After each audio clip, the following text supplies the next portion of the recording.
Hello everyone, আশা করি সবাই ভালো আছো। সবাইকে ওয়েলকাম করছি আমাদের আজকের ক্লাসে।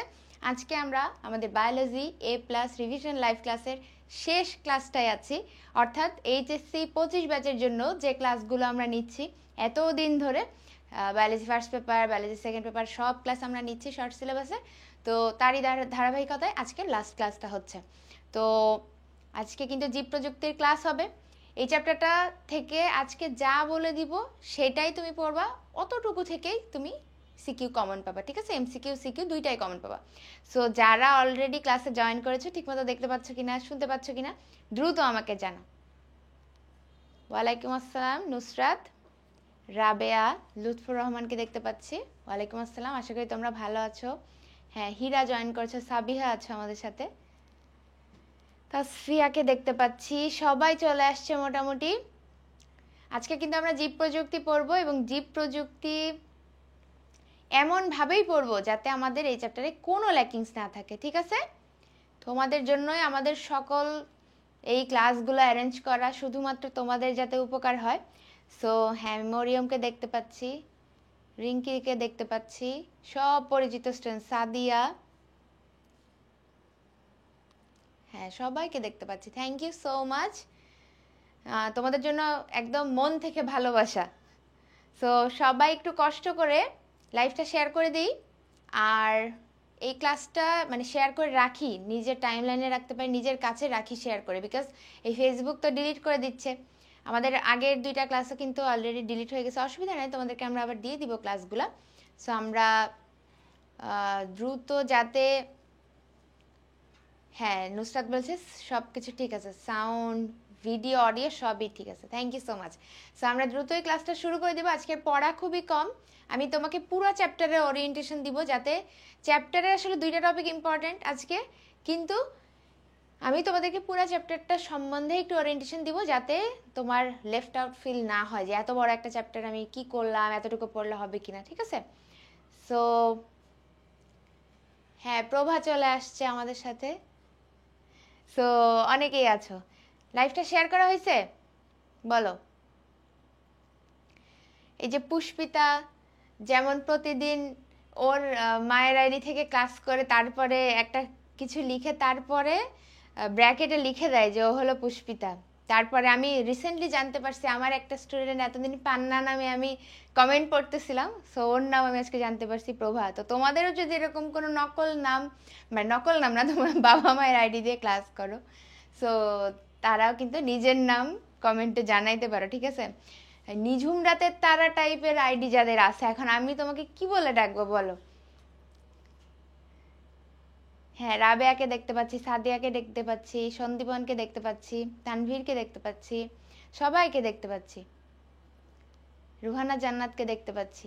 তোমরা অনেক ভালো, তোমরা অনেক, তোমাদের অনেক ধৈর্য, যে চারিপাশে এত ডিস্ট্রাকশন তারপরেও তোমরা এই ক্লাসগুলো করার জন্য প্রতিদিন আমাদের সাথে যুক্ত হও। So thank you so much, really মন থেকে তোমাদের জন্য অনেক অনেক ভালোবাসা থাকবে। এনিওয়ে, তাহলে আজকে কিন্তু আমরা লাস্ট ক্লাসে আছি, আমাদের ওয়ান শট সিকিউ যে ক্লাসগুলো, লাস্ট ক্লাসে আছি আমরা। আর অলরেডি ইউটিউবে আমরা আপলোড করে দিছি ক্লাসগুলো, আরও পাবা, সমস্যা নাই, জাস্ট আমাদের সাথে থাকো, ঠিক আছে? হ্যাঁ, বৃষ্টিকে দেখতে পাচ্ছি, আমি সবাইকে দেখতে পাচ্ছি যারা যারা ক্লাস রেগুলার করো। সো চলো আমরা তাহলে লাস্ট ক্লাসটা শুরু করে দিই, ঠিক আছে? হ্যাঁ মিম, তোমাকেও দেখতে পাই, কেন দেখতে পাবো না, সবাইকেই দেখতে পাই। সো আজকে আমরা জীব প্রযুক্তি পড়বো। জীব প্রযুক্তি পড়লে আমাদের এই যে এইচএসসি 25-এর জন্য নেওয়া বায়োলজি A+ রিভিশন লাইভ ক্লাসের এই সিরিজটা শেষ হবে। সো চলো আমরা দেখি, এই যে যারা এখন ক্লাসে নতুন জয়েন করতেছো বা ক্লাসগুলো মিস করে ফেলছো তাদের জন্য এই যে রুটিনটা আছে সামনে। বোটানির এই চ্যাপ্টারগুলো আমাদের অলরেডি পড়া হয়ে গেছে। আমরা কিন্তু কোষের গঠন পড়ছি, কোষ বিভাজন পড়ছি, নগ্নবীজি আবৃতবীজি পড়ছি, অণুজীব পড়ছি, এরপর আমাদের ঈদের ছুটি ছিল, তারপর আমরা টিস্যুতন্ত্র পড়ছি, উদ্ভিদ শারীরতত্ত্ব পড়ছি, এবং আজকে জীব প্রযুক্তি পড়লে আমাদের পুরো বোটানি শেষ হয়ে যায়, ঠিক আছে? আমরা কিন্তু জুলজিও পড়ছি। সো যারা ক্লাসগুলা দেখার সময় পাও না এতদিন, আজকে থেকে দেখে ফেলো, ঠিক আছে? এমসিকিউ ক্লাসও চাও? আচ্ছা ঠিক আছে, সেটা পরে দেখা যাবে, আগে আজকে ক্লাসটা করো। তোমরা যে এত কিছু চাও, কোনটা রেখে কোনটা দিব, আবার যদি না দেই, যেটা দিব না সেইটার জন্যই তো মন খারাপ করবা। কি করব বলো? এনিওয়ে, তোমাদের উপকার হয় এমন সব কিছুই আমরা প্রোভাইড করব। হ্যাঁ, থ্যাংক ইউ। ওকে, তাহলে ফ্রেন্ডদের ডাক দাও সুন্দর করে, ফ্রেন্ডদের ডাক দাও, লাইভ শেয়ার করে দাও, আর নিজে আজাইরা কমেন্ট বাদ দিয়ে বইটা নিয়ে খাতা নিয়ে বসো, ঠিক আছে? আমি যেটা বলবো সেগুলো শুধু শুনো। সো দেখো আমরা প্রত্যেকটা ক্লাস কিভাবে করছি। আমি তোমাদের জন্য পুরো বোর্ড কোশ্চেনগুলো অ্যানালাইসিস করে কিছু টপিক বাছাই করে আনি প্রতিদিন, তাই না? এবং সেই টপিকগুলো থেকে আমি বলে দিই যে কোনগুলো থেকে কিভাবে প্রশ্ন আসবে, সিকিউ এমসিকিউ কিভাবে আসবে। সো সেইটাই কিন্তু আমরা একইভাবে এখানে লিখছি। দেখো এই টপিক, এই চ্যাপ্টারটা থেকে মাত্র 2টা টপিক ইম্পর্টেন্ট, মাত্র 2টা। ওকে, মাত্র 2টা টপিক ইম্পর্টেন্ট। সো একটা হলো টিস্যু কালচার আর একটা হলো রিকম্বিনেন্ট ডিএনএ টেকনোলজি। এই 2টা টপিক থেকেই তোমার সকল সিকিউ কভার হয়ে যাবে। এখন তোমার কিছু প্রশ্ন আসবে ক নাম্বারে, কিছু আসবে খ নাম্বারে, এমসিকিউ আসবে। সো সেগুলো আমরা ইন দ্য মিন টাইম আলোচনা করব। বাট মোটা দাগে আমাদের আজকের আলোচনার টপিক হচ্ছে টিস্যু কালচার এবং রিকম্বিনেন্ট ডিএনএ টেকনোলজি, ঠিক আছে? আচ্ছা, তো টিস্যু কালচার আমাকে কি জানতে হবে?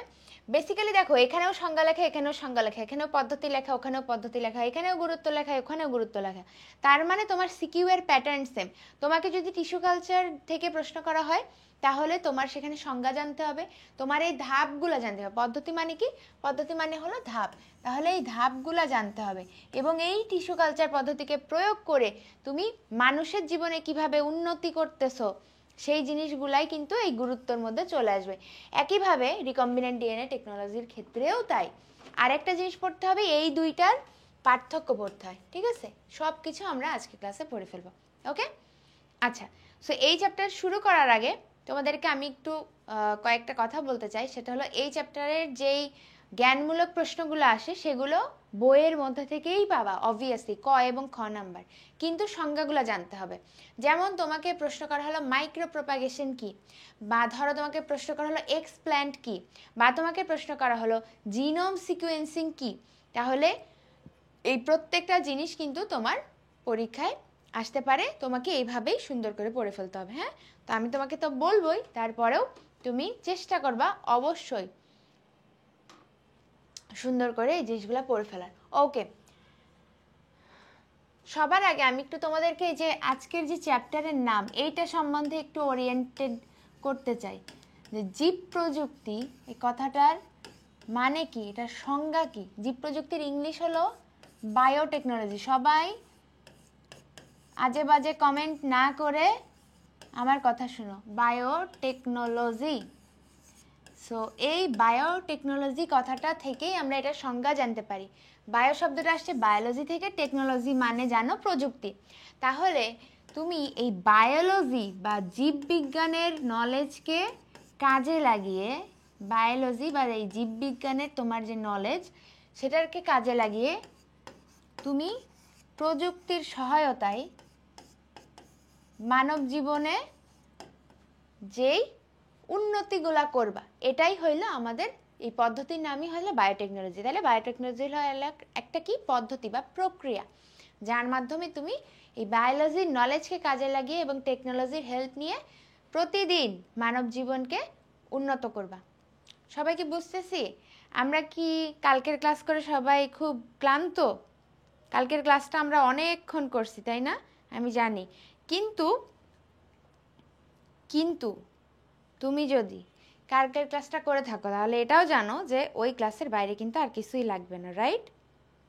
ওকে, সো সবাইকে এত সুন্দর একটা ক্লাস যাতে সবাই করতে পারে সেজন্য সবাইকে মেনশন দাও। হ্যাঁ, আবারও বলছি, মেনশন দাও এবং ক্লাসটা শেয়ার করে রাখো যাতে তুমি সহজে খুঁজে পাও।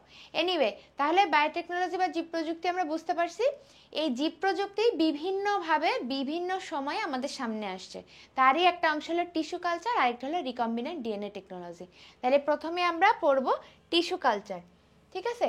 টিস্যু কালচার আমাদের এখান থেকে শুরু হবে। তার আগে আমি জীব প্রযুক্তির একটা কথা একটু তোমাদেরকে বলে দিই। টিস্যু কালচারের গুরুত্ব পরীক্ষায় আসে, রিকম্বিনেন্ট ডিএনএ টেকনোলজির গুরুত্ব পরীক্ষায় আসে, কিন্তু বাই এনি চান্স যদি শুধু জীব প্রযুক্তির প্রশ্ন আসে যে এটার অবদান কি, তাহলে তুমি কি লিখবা? তোমাকে একটু দেখাই দিই। এই চ্যাপ্টারে সকল কিছুর গুরুত্ব এরকম পয়েন্ট করে দেওয়া আছে, সো তুমিও সব সময় এরকম পয়েন্ট করে দিবা। যেমন সব কিছুতে দেখবা কৃষি ক্ষেত্রে কথাটা আছে, চিকিৎসা ক্ষেত্রে কথাটা আছে। সো এই বোল্ড এই পয়েন্টগুলো অবশ্যই তোমাকে মেনশন করতে হবে যদি জীব প্রযুক্তির গুরুত্ব চাই, বায়োটেকনোলজির গুরুত্ব চাই। আর যদি রিকম্বিনেন্ট টেকনোলজি চাই ওটা তো আমি বলেই দিব একটুবারে, টিস্যু কালচারটা চাইলে ওটাও আমি বলে দিব, কিন্তু যদি এইটা চাই তাহলে আমরা কিভাবে লিখবো সেটা দেখাচ্ছি। জিন প্রযুক্তিতে, এনজাইম প্রযুক্তিতে, ঠিক আছে, কৃষিক্ষেত্রে, চিকিৎসা শাস্ত্রে, শিল্পক্ষেত্রে তোমার সব থেকে ইম্পর্টেন্ট 3 এবং 4। ওকে, সো 3 নাম্বার পড়বা, 4 নাম্বার পড়বা। 4 নাম্বারের গুলাই আমরা আজকে আসলে সুন্দর করে পড়বো। যেমন বিভিন্ন জটিল রোগের প্রতিষেধক, রোগ ব্যাধি শনাক্তকরণের অ্যান্টিবডি উৎপাদন। তোমাদেরকে আমি ব্লাড চ্যাপ্টার পড়ানোর সময় অ্যান্টিবডির কথা বলছি, এবং আরও একই সাথে বলছি যে আমরা যখন মেডিকেল অ্যাডমিশনের জন্য পড়বো প্রতিরক্ষা চ্যাপ্টার, যেটা শর্ট সিলেবাসে নাই, ওইটার মধ্যে অ্যান্টিবডি, অ্যান্টিজেন, হ্যাঁ, আমাদের বডি কিভাবে এই যে জীবাণুর বিরুদ্ধে লড়াই করে সব কিছু আমি বলে দিব। ইনসুলিন, ইন্টারফেরন, এইগুলা নিয়ে আজকে আমাদের পড়াশোনা আছে। বৃদ্ধি হরমোন, হ্যাঁ, মানুষের যে বৃদ্ধি হয় এটা নিয়ন্ত্রণকারী হরমোন আছে, সেইটাও কিন্তু আমরা সুন্দর মতো এই বায়োটেকনোলজি প্রয়োগ করে বানাই ফেলতে পারি। কেমন? আচ্ছা, আর হলো দেখো আমাদের মস্তিষ্কে, হৃৎপিণ্ডে, ফুসফুসে জমাট রক্ত আমি গলানোর প্রক্রিয়াও কিন্তু জীব প্রযুক্তির মাধ্যমেই আমরা পাচ্ছি। সো সবগুলাই আমি তোমাদেরকে একটু একটু করে বলে দিব। কি হয়েছে তোমাদের বলো? তোমরা কি কিছু বলতে চাও? বেশি ইরিলেভেন্ট কিছু বললো না, তাইলে আবার আমার ফোকাস চলে যায়। এটা খুব স্বাভাবিক, তোমরা বুঝো না। তোমরা মনে করো কি ক্লাসে উল্টাপাল্টা কমেন্ট করলে অ্যাটেনশন সিক করা যায়, সেটা টিচারের হোক বা ব্যাচমেটের হোক। বাট হয় কি, এই যে টিচার যখনই তোমাদের ওই কমেন্ট পড়ে তখন কিন্তু সে যে ফ্লোতে পড়াচ্ছিল সেই ফ্লোটা আর থাকে না। দ্যাটস ওয়াই এটা শুধু তোমার মানে মজা লাগতেছে বলে করতেছো। আসলে বিনোদন নেওয়ার ফেসবুকে আরও জায়গা আছে, তাই না? অন্যান্য সোশ্যাল প্ল্যাটফর্মে অনেক জায়গা আছে, বাট যখন তুমি ক্লাস করতেছো তখন শুধু পড়াশোনাই করো, মানে বিনোদন তো অন্যভাবেও নেওয়া যায়, তাই না? সেগুলো করো না, ওকে? আচ্ছা, আসো আমরা পড়ি টিস্যু কালচার। কথা হলো টিস্যু কালচার জিনিসটা কি। দেখো সুন্দর মতো তোমার বইয়ে প্রত্যেকটা সংজ্ঞা আছে। দেখো সবাই একটু খেয়াল করো, বোর্ডে আমি যা কিছু বলতেছি এগুলো তোমার জন্য ইম্পর্টেন্ট। দেখো উদ্ভিদের টিস্যু কালচার, অবভিয়াসলি বোঝা যাচ্ছে আমি একটা টিস্যুকে কালচার করব। তো এই কথাটার মানে কি? আমি উদ্ভিদের যে কোনো বিভাজনক্ষম অঙ্গ থেকে একটা অংশ কেটে নিব, বিচ্ছিন্ন করে নিব। যে কোনো বিভাজনক্ষম অংশ। তোমার এমসিকিউতে আসতে পারে যে কোন কোন অংশ থেকে টিস্যু কালচারের জন্য আমরা নির্বাচন করতে পারি, যেমন শীর্ষমুকুল, কক্ষমুকুল, কচি পাতা, পাপড়ি। সবাই বুঝছি, এটা কিন্তু একটা ইম্পর্টেন্ট এমসিকিউ। শীর্ষমুকুল, কক্ষমুকুল, কচি পাতা, পাপড়ি। কেমন? উদ্ভিদের এই বিভাজনক্ষম এই অংশগুলা আমরা বিচ্ছিন্ন করব, এবং বিচ্ছিন্ন করার পরে আমরা সেটাকে কি করব? বৃদ্ধি করব। আগে ওটাকে বিচ্ছিন্ন করব, তারপর সেটাকে উপযুক্ত খাবার দাবার দিব, পুষ্টি মাধ্যম দিয়ে বৃদ্ধি করব। ঠিক আছে? এটাই হইলো আমাদের টিস্যু কালচার। তো আমি তোমাকে টিস্যু কালচারটাকে খুব সহজে একটা প্রক্রিয়ার মাধ্যমে বলতে চাই। এটা তুমি হয়তো এতদিন শুনো নাই, কিন্তু আমি তোমাকে বলতে চাই। আসো তোমাকে একটু বলি, এটা আমার খুবই ভালো লাগবে যদি আমি এই প্রক্রিয়াটা তোমাকে সুন্দর করে বলতে পারি। তোমরা কি সবাই রেডি? রিয়েল লাইফ এক্সাম্পলের মাধ্যমে আমরা এখন শিখব যে টিস্যু কালচার জিনিসটা কি। 3টা স্টেপ, কিন্তু রিয়েল লাইফ এক্সাম্পল দিব, আর যেটা তুমি জীবনেও ভুলবা না। ওকে, সবাই রেডি? অলরাইট, শুনো, তোমরা এই যে এখন এইচএসসি দিবা, এইচএসসি শেষ হওয়া মাত্রই সবাই কোনো না কোনো অ্যাডমিশনের প্রিপারেশন শুরু করবা। কেউ নিজে প্রিপারেশন নিবা, কেউ বাসায় টিচার রাখবা, কেউ কোচিংয়ে ভর্তি হবা। ওকে, সো ধরে নিচ্ছি তুমি সকল ধরনের প্রিপারেশনের মধ্যে তুমি মেডিকেল অ্যাডমিশন প্রিপারেশন নিচ্ছ, ঠিক আছে? আমি যদিও জানি না তোমরা আসলে কে কে মেডিকেল অ্যাসপিরেন্ট, আমাকে একটু জানাও তো এই মুহূর্তে যারা তোমরা ক্লাসটা দেখতেছো তারা কে কে তোমরা মেডিকেল অ্যাডমিশন টেস্ট দিতে চাও আমাকে একটু জানাও তো। আমি আসলে তোমাদের ক্লাস নিচ্ছি, এইচএসসি নিয়েই প্রতিদিন কথা বলি, কিন্তু আমার এইটাই জানা হয় নাই তোমাদের কাছ থেকে যে তোমরা এখানে মেডিকেল অ্যাসপিরেন্ট কে কে, আমাকে একটু জানাও দেখি। কারা ডাক্তার হতে চাও, কোন মেডিকেলে পড়বা, কোথায় চান্স পাবা না পাবা সেটা তো আসলে অনেক পরের হিসাব, কিন্তু আমি জানতে চাইছি যে তোমরা পড়তে চাও কে কে বা ডাক্তার হইতে চাও কে কে। আমি অনেককে দেখতে পাচ্ছি যে মেডিকেলে পড়তে চাই। আচ্ছা ঠিক আছে, ওইটাই বললাম যে চান্স পাবো কি না এত এই সেই ওগুলো পরে, আগে আমাকে জানতে হবে যে তুমি কি চাও। ওকে, সো তোমরা যারা এখানে যে কমেন্ট করলা যে মেডিকেলে পড়তে চাও, ডক্টর হতে চাও, ভেরি গুড, খুবই ভালো অ্যাম্বিশন। সো এইচএসসির পরপরই কিন্তু তোমাকে প্রিপারেশন শুরু করে নিতে হবে, কারণ সবার আগে হয় মেডিকেল অ্যাডমিশন পরীক্ষা। বাংলাদেশে যতগুলো অ্যাডমিশন টেস্ট হয় তার মধ্যে সবার আগে হবে কি মেডিকেল অ্যাডমিশন টেস্ট পরীক্ষা, তাই না? মেডিকেল অ্যাডমিশন টেস্টই তো পরীক্ষা, আবার এক কথা তো বারবার বললে সেই বাহুল্য দোষ হয়ে যাবে ব্যাকরণের। আচ্ছা ঠিক আছে, সো এই তোমরা মেডিকেল অ্যাসপিরেন্টরা এইচএসসি শেষ করবা, করার পর তোমরা অ্যাডমিশন প্রিপারেশন শুরু করবা। ধরে নিচ্ছি তুমি অ্যাডমিশন প্রিপারেশনটা ধরো আমাদের সাথে করবা।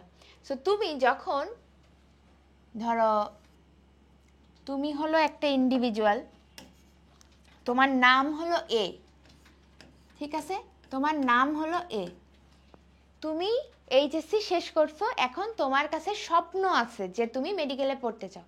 এখন তোমার কি করতে হবে, তোমার যে কোনো এক জায়গায় তুমি প্রিপারেশন শুরু করবা, তুমি মেইন বই পড়বা, অনেক কিছু পড়তে পারো।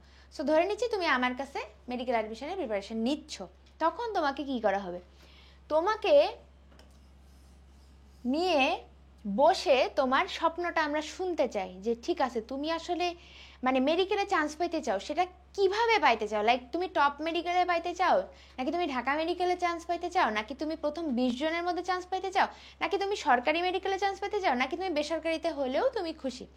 সো যাই হোক, তোমার স্বপ্নটা আমরা শুনলাম, তোমার টার্গেটটা আমরা শুনলাম, শোনার পর তোমাকে আমরা কি করব, তোমাকে আমরা ফার্স্টেই কি করব জানো, তোমাকে আমরা করব বিচ্ছিন্ন।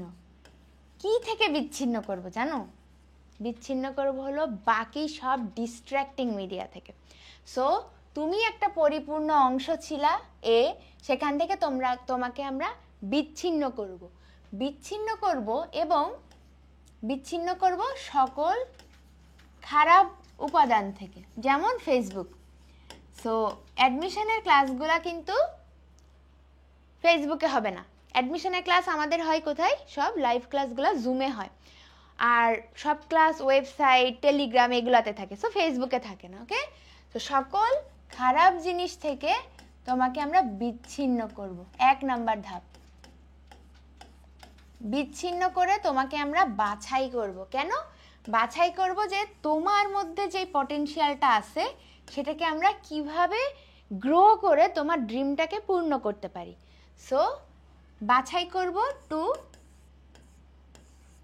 গ্রো, ঠিক আছে? আচ্ছা, এরপরে আমরা কি করব, এরপরে তোমার দায়িত্ব যখন আমরা নিলাম, তোমার মোটামুটি মেডিকেলে চান্স পাওয়ার জন্য যা যা লাগে সব কিছু আমরা প্রোভাইড করব। সো তোমাকে আমরা প্রোভাইড করতেছি তোমার জন্য বেসাল মিডিয়া, তোমাকে এমন একটা পরিবেশ আমরা সৃষ্টি করে দিচ্ছি যাতে তুমি সকল প্রয়োজনীয় উপাদান এখানে পাও এবং সেগুলাকে কাজে লাগিয়ে তুমি কি করো, তোমার যে মেডিকেলে স্বপ্ন সেখানে তুমি চান্স পাও, ঠিক আছে? এখন আপু এই কথাটা কেন বলতেছেন এবং কেন এটা টিস্যু কালচারের সাথে রিলেভেন্ট, দেখো তুমি এটা তোমার লাইফ, এখন তুমি এটাকে একটা গাছের ক্ষেত্রে চিন্তা করো, একটা গাছ আছে, সেই গাছ জীবনে বড় হতে চাই, ঠিক আছে, একটা ছোট একটা গাছ আছে, সেই গাছটা জীবনে বড় হতে চাই, বা গাছের একটা সব অংশ তো আর হেলদি না, যেমন আমাদের মধ্যে ভালো খারাপ দিক আছে, আমি শুধু ভালো খারাপ দিকটাই তোমাদের বলতেছি, কেন, কারণ ওই গাছের মধ্যে থেকে শুধু ভালো অংশটাই আমরা সিলেক্ট করতেছি টু গ্রো। সো তুমি কি করবা, তোমার লাইফটা যেরকম সেরকমই এই গাছ থেকে আমরা শুধু বিভাজনক্ষম যে অংশ দেখলা, তাইলে এই জিনিসটাকে আমরা ভালোভাবে গ্রো করানোর জন্য ফার্স্টে বিচ্ছিন্ন করব এবং বিচ্ছিন্ন করার পরে সেটাকে আমরা বাছাই করে আমরা একটা উপযুক্ত পরিবেশ দিব সেই গাছকে, বেজাল মিডিয়া দিব যেখানে গাছের জন্য খাবার থাকবে, ভাইটামিনস থাকবে, যেখানে ওর যাতে কোনো ধরনের জীবাণু না ছুঁইতে পারে সেরকম ব্যবস্থা থাকবে। তো সেগুলা করানোর মাধ্যমে এই যে ছোট্ট একটা অংশ আমি এই গাছ থেকে বিচ্ছিন্ন করে নিয়েছিলাম সেটাই কিন্তু আলটিমেটলি একটা পূর্ণাঙ্গ সুস্থ উদ্ভিদে গ্রো করবে এবং এই প্রক্রিয়াটাকেই বলা হচ্ছে উদ্ভিদের টিস্যু কালচার। তাহলে কেন আমি এক্সাম্পলটা দিলাম? এক্সাম্পলটা এই কারণেই দিলাম যে উদ্ভিদ যেভাবে টিস্যু কালচার করে শুধুমাত্র ভালো অংশটুকুই আমরা রেজাল্ট হিসেবে পাই, একইভাবে তোমাকেও আমরা কালচার করে তোমার টপ মেডিকেলে পড়ার স্বপ্নটাই আমরা পূরণ করতে চাই। বুঝতে পারছো কেন বলতেছি? কারণ দেখো, তোমরা তো আসলে আমাদের এই জিনিস মানে আমি জানি না, আসলে তোমরা তো আমাদের এই ওয়ান শট ক্লাসগুলো দেখতেছো। আমরা কালকেও বলছি যে আমরা কিন্তু মেডিকেল অ্যাডমিশনের জন্য এত বছর ধরে পড়াচ্ছি, গত 8 বছর ধরে। সো এটাই আমাদের একমাত্র টার্গেট যে একটা উদ্ভিদকে তুমি একটা ছোট্ট একটা টিস্যু সিলেক্ট করে যেভাবে তাকে উপযুক্ত জিনিসপত্র দিয়ে গ্রো করাইছো, সেম একইভাবে এই তোমার লাইফেও তুমি যদি এটা প্রয়োগ করো, তুমিও কিন্তু তোমার যেখানে টার্গেট, যে অ্যাডমিশনের টার্গেট, তুমি কিন্তু চান্স পাইতে পারবা। বুঝতে পারছো? তাইলে বলো, তোমার জীবনের সাথে এই উদ্ভিদের টিস্যু কালচারের কি মিল আছে নাকি নাই? বলো দেখি, আমি একটু শুনি। তোমার লাইফের এই ঘটনার সাথে উদ্ভিদের টিস্যু কালচারের মিল আছে নাকি নাই, এবং এরপরে এই টিস্যু কালচারের যে সংজ্ঞা সেটা তোমরা ভুল করবা কিনা বলো। সাউন্ড ঠিক আছে? সাউন্ড ঠিক আছে না? চেক করছি অলরেডি আমরা, সাউন্ড ঠিক আছে। বলো, তোমাদের লাইফের সাথে টিস্যু কালচার মিল আছে তো? হ্যাঁ, মিল আছে। এবং এই যদি এই ইনসিডেন্টগুলা একটু মাথায় রাখো, তাহলে কি টিস্যু কালচারের সংজ্ঞা তোমরা পারবা না? ধাপগুলা পারবা না? বেসিক ধাপ আমি কিন্তু অলরেডি বলে ফেলছি, জাস্ট এটা বোঝানোর জন্য যে তুমি তোমার লাইফটাই চাই, সেটাই হলো একটা টিস্যু কালচার। অ্যান্ড যেই অ্যাডমিশনই তুমি দাও, তোমার নিজেকে সব কি খারাপ জিনিস থেকে বিচ্ছিন্ন করতে হবে, 1 নাম্বার শর্ত। বিশ্বাস করো, ফেসবুক থেকে তুমি যখনই দূরে সরে যাবা তোমার লাইফে উন্নতি হবে, অ্যাডমিশনের এই ফেজে। অন্য সময়ে উন্নতি হবে, বাট সেটা আমি বলতেছি না। তুমি একবার চান্স পেয়ে গেলে তারপর তুমি মানে যা খুশি করে, সমস্যা নেই। এবং তোমার এই যে ভালো পটেনশিয়াল সেটাকে বাছাই করে নিয়ে উপযুক্ত মিডিয়া, উপযুক্ত খাবার দাবার, উপযুক্ত পরিবেশ, পড়ার পরিবেশ তোমাকে চুজ করতে হবে। সেটা হয় তোমার জন্য কেউ করে দিবে, বা তুমি চুজ করবা, করে তারপরে তুমি নার্চার করবা, এবং নার্চার করার পর তুমি আলটিমেটলি তোমার যেখানে তোমার টার্গেট লাইফে পৌঁছানো সেই জায়গার জন্য তুমি অ্যাডমিশনে ভালো করবা। ওকে, ঠিক আছে? ওকে, এখন আসো টিস্যু কালচারের অ্যাকচুয়াল জিনিসপত্র আমরা পড়ি। সো অলরেডি আমরা পড়ে ফেলছি, আমরা সংজ্ঞা পারি যে উদ্ভিদের বিভাজনক্ষম একটা অংশ, যেটা নাকি এমসিকিউ এর জন্য এই ব্র্যাকেটের কথাগুলো লাগবে। আমি বিচ্ছিন্ন করবো 1 নাম্বার ধাপ। এই বিচ্ছিন্ন করা অংশটা উপযুক্ত পুষ্টি মাধ্যমে আমি বৃদ্ধি করব, এটাই হলো টিস্যু কালচার। এবং মাথায় রাখতে হবে এটা জীবাণুমুক্ত হবে। তুমি যদি এই খারাপ জিনিসের মধ্যে থেকে গ্রো করো তাহলে তোমার মধ্যেও খারাপ জিনিসই যাবে এবং জীবাণু তোমাকে ইনফেক্ট করবে। সেমভাবে কিন্তু এই গাছের ক্ষেত্রেও কোয়ালিটি ড্রপ করবে, ঠিক আছে? ওকে, সো এই টিস্যু কালচারের ক্ষেত্রে আরেকটা সংজ্ঞা আসে, এটা হলো মাইক্রো প্রপাগেশন, একটা হলো টোটিপটেন্সি। তোমরা কি টোটিপটেন্সি কথাটা জানো? নিশ্চয়ই জানো। টোটিপটেন্সি ব্যাপারটা কি জানো?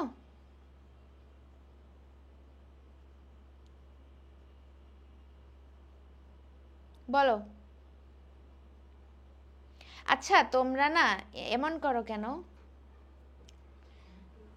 তোমরা কি বলে জুনিয়র ব্যাচ ক্লাস করলে ওদের মজা নাও কেন? ওরা তো আরো ভালো, ওরা তো আরো সিরিয়াস।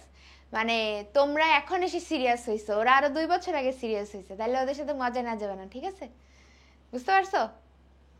এনিওয়ে, হ্যাঁ, মেডিকেলের গল্প করতে করতে টিস্যুতে আবার এসে পড়ছি, বিকজ আমাদেরকে পড়া শেষ করতে হবে। সো আমরা সংজ্ঞা পড়ে ফেলছি। আমি বলতেছি টোটিপটেন্সি শব্দটা তুমি শুনছো কিনা। এটা কিন্তু সংজ্ঞাতে আসতে পারে বা এমসিকিউতেও আসতে পারে। যে টোটিপটেন্সি জিনিসটা কি, এটা হলো এমন মানে যে কোনো টিস্যুর অন্য একটা টিস্যুতে পরিণত হওয়ার ক্ষমতাকেই টোটিপটেন্সি বলা হয়। তোমরা কিন্তু হাইড্রার ক্ষেত্রে টোটিপটেন্সি পড়ছো, তাই না? তাহলে এই জিনিসটা তোমার জানতে হবে। টোটিপটেন্সি জিনিসটা কি? যে একটা কোষের অন্য একটা কোষে রূপান্তরিত হওয়ার অন্তর্নিহিত ক্ষমতা। ঠিক আছে? মানে তুমি চাইলেই তুমি এখন ধরো অ্যাক্টর হয়ে যাইতে পারো, তুমি পাইলট হয়ে যাইতে পারো, তুমি ডক্টর হয়ে যাইতে পারো, তোমার যা মন চাই তুমি হয়ে যাইতে পারো। ঠিক আছে? তাহলে সেই ক্ষমতাটাকে বলা হয় টোটিপটেন্সি। ওকে, পারবা আশা করি। আর একটা হলো মাইক্রোপ্রোপাগেশন। মাইক্রোপ্রোপাগেশন জিনিসটা কি? মাইক্রো মানে হলো ক্ষুদ্র, মাইক্রো মানে কি? ক্ষুদ্র। মাইক্রোস্কোপ শুনছো না? মাইক্রো মানে ক্ষুদ্র, আর প্রোপাগেশন মানে গ্রো করা। তাহলে তুমি এই যে উদ্ভিদের ক্ষুদ্র একটা অংশ নিয়ে সেই উদ্ভিদটাকে গ্রো করতেছো, এই পুরো প্রক্রিয়াটার নামই হলো মাইক্রোপ্রোপাগেশন। টিস্যু কালচারকেও আমরা আরেকটা কথায় মাইক্রোপ্রোপাগেশন বলতে পারি। ঠিক আছে? বলো বলো বলো, বুঝতে পারছো সবাই? টোটিপটেন্সি এবং মাইক্রোপ্রোপাগেশন এই সংজ্ঞা দুইটাও কিন্তু আমাদের জানতে হবে। ওকে, আচ্ছা। আর এই যে আমি এতক্ষণ আগের স্লাইডে বিচ্ছিন্ন করার কথা বললাম না, এই যে বিচ্ছিন্ন করার কথা বললাম না, তুমি মাতৃ উদ্ভিদ থেকে যেই অংশটা বিচ্ছিন্ন করবা এটাকে বলা হয় এক্সপ্ল্যান্ট। তুমি মাতৃ উদ্ভিদ থেকে যেই অংশটা বিচ্ছিন্ন করবা এটাকে বলা হচ্ছে এক্সপ্ল্যান্ট। ঠিক আছে? এক্সপ্ল্যান্ট, এই এক্সপ্ল্যান্টের সংজ্ঞাও কিন্তু পরীক্ষায় আসতে পারে। আমি তোমাদেরকে কিন্তু গ ঘ বলি সাথে একই সাথে 1 বা 2 মানে ক খতে যেই প্রশ্নগুলো আসে সেগুলোও কিন্তু বলে দিচ্ছি। সো এক্সপ্ল্যান্ট হলো কি? তুমি টিস্যু কালচার করবা দেখে একটা বড় গাছ থেকে বা যে কোনো একটা গাছ থেকে যেই অংশটা আলাদা করে নিছো, পৃথককৃত অংশ, এটাই হলো এক্সপ্ল্যান্ট। সবাই কি এক্সপ্ল্যান্ট কি এটা বুঝছি? আমাকে একটু এনশিওর করো। আশা করি বুঝতে পারছি, তাই না? এক্সপ্ল্যান্ট জিনিসটা হলো আমি যে অংশটা আলাদা করে আমি গ্রো করাবো। ওকে, এবার আসো টিস্যু কালচার, এইটার ধাপ, এটা পরীক্ষায় আসবে। তোমাদের হয় রিকম্বিনেন্ট ডিএনএ টেকনোলজি আসবে অথবা তোমার টিস্যু কালচারের ধাপ আসবে। বুঝছো? তাহলে তোমার যদি টিস্যু কালচারের ধাপ আসে তাহলে তুমি কি করবা? তোমাকে এই ছবিটাই আঁকতে হবে। এই ছবিটা আহামরি কঠিন কিছুই নাই, খুবই সহজ জিনিস, এটাই আঁকতে হবে। বাট তুমি আঁকার আগে যদি জেনে নাও যে এই ধাপগুলা কি, তাহলে তোমার আঁকতে সুবিধা হবে, মনে থাকবে। ওকে, তাহলে দেখো আমরা প্রথমে কি বলছি, 1 নম্বরে আমি কি করব? বিচ্ছিন্ন, বাছাই করব, বিচ্ছিন্ন করব, তাই না? তাহলে এখানে কিছু ক্রাইটেরিয়া আছে যেগুলা থেকে কিন্তু তোমার এমসিকিউ চলে আসতে পারে। ভালো করে শুনো। আমরা ফার্স্টে কি করব? এক্সপ্ল্যান্ট নির্বাচন করব, অর্থাৎ যেই উদ্ভিদকে আমি কালচার করব তার একটা অংশ আমি পৃথক করে নিলাম। পৃথক করার পরে মানে ওটাকে আমি এক্সপ্ল্যান্ট বলতেছি। এই এক্সপ্ল্যান্টকে হতে হবে অবশ্যই কিরকম হইতে হবে এটা শুনবা। এবং এই যে এক্সপ্ল্যান্টটা আসলো, কোত্থেকে আসলো? এক্সপ্ল্যান্ট যেই উদ্ভিদ থেকে আমি নির্বাচন করতেছি তাকে বলা হয় মাতৃ উদ্ভিদ। এবং খেয়াল রাখতে হবে এই মাতৃ উদ্ভিদ যেন অবশ্যই নিরোগ এবং ভালো বৈশিষ্ট্যের হয়। আমি ওইটাই বললাম যে তোমার যেই বৈশিষ্ট্যগুলো ভালো তুমি শুধুমাত্র সেগুলাকে নিয়েই অ্যাডমিশন টাইমে থাকবা। খারাপ বৈশিষ্ট্য নিলে তো খারাপ জিনিসই গ্রো করবে, বুঝছো না? নেগেটিভিটি তুমি যদি নিয়ে গ্রো করো তাহলে নেগেটিভিটি তোমার মধ্যে গ্রো করবে। ওকে, সো এইভাবে এই মাতৃ উদ্ভিদ এবং এই যে বাছাই করা যে অংশ এক্সপ্ল্যান্ট সেটা অবশ্যই নিরোগ এবং ভালো বৈশিষ্ট্যের হতে হবে। ঠিক আছে? এই কথাটা মনে রেখো, এমসিকিউতে আসতে পারে। এবং এটাকে আমরা বলতেছি এক্সপ্ল্যান্ট। তাহলে দেখো এখানে একটা বড় গাছ ছিল, এই গাছ থেকে তুমি ছোট্ট একটা অংশ নিছো, ছোট্ট একটা অংশ, এটাই হইলো কি? এক্সপ্ল্যান্ট। এবার এই এক্সপ্ল্যান্টকে তোমার কি করতে হবে? একটা মিডিয়াম দিতে হবে। আমি কি বললাম? তোমাকে উপযুক্ত মাধ্যম দিতে হবে গ্রো করার জন্য। তাইলে এমন একটা মিডিয়াম যেখানে নাকি উদ্ভিদের জন্য প্রয়োজনীয় সব কিছু আছে। দেখো কি কি? ম্যাক্রো অ্যান্ড মাইক্রো এলিমেন্টস মানে বিভিন্ন খনিজ লবণ, ঠিক আছে, এগুলো দেওয়া আছে। এই যে ভাইটামিন দেওয়া আছে, সুক্রোজ দেওয়া আছে, ফাইটো হরমোন দেওয়া আছে যেটার মাধ্যমে উদ্ভিদ বৃদ্ধি করতে পারে। এটা উদ্ভিদের ডিরেক্ট খাবার, এটা রোগ প্রতিরোধের জন্য, আর এটা হলো উদ্ভিদ যাতে বৃদ্ধি হইতে পারে এবং এই মাইক্রো মিনারেলস গুলাও যাতে উদ্ভিদের বিভিন্ন মানে বৃদ্ধিতে হেল্প করে।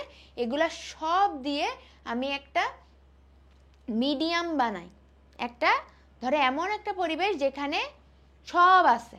ঠিক আছে, এমন একটা রুম যেখানে তোমার গ্রো করার জন্য সব কিছু আছে। সো এই মৌলিক উপাদান সমৃদ্ধ আবাদ মাধ্যমকেই বলা হয় বেসাল মিডিয়াম। ঠিক আছে, বেসাল মিডিয়ামের সংজ্ঞা পরীক্ষায় আসতে পারে।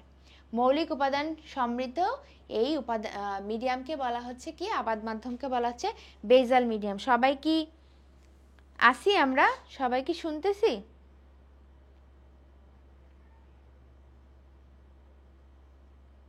আমরা কি সবাই শুনতে পাচ্ছি?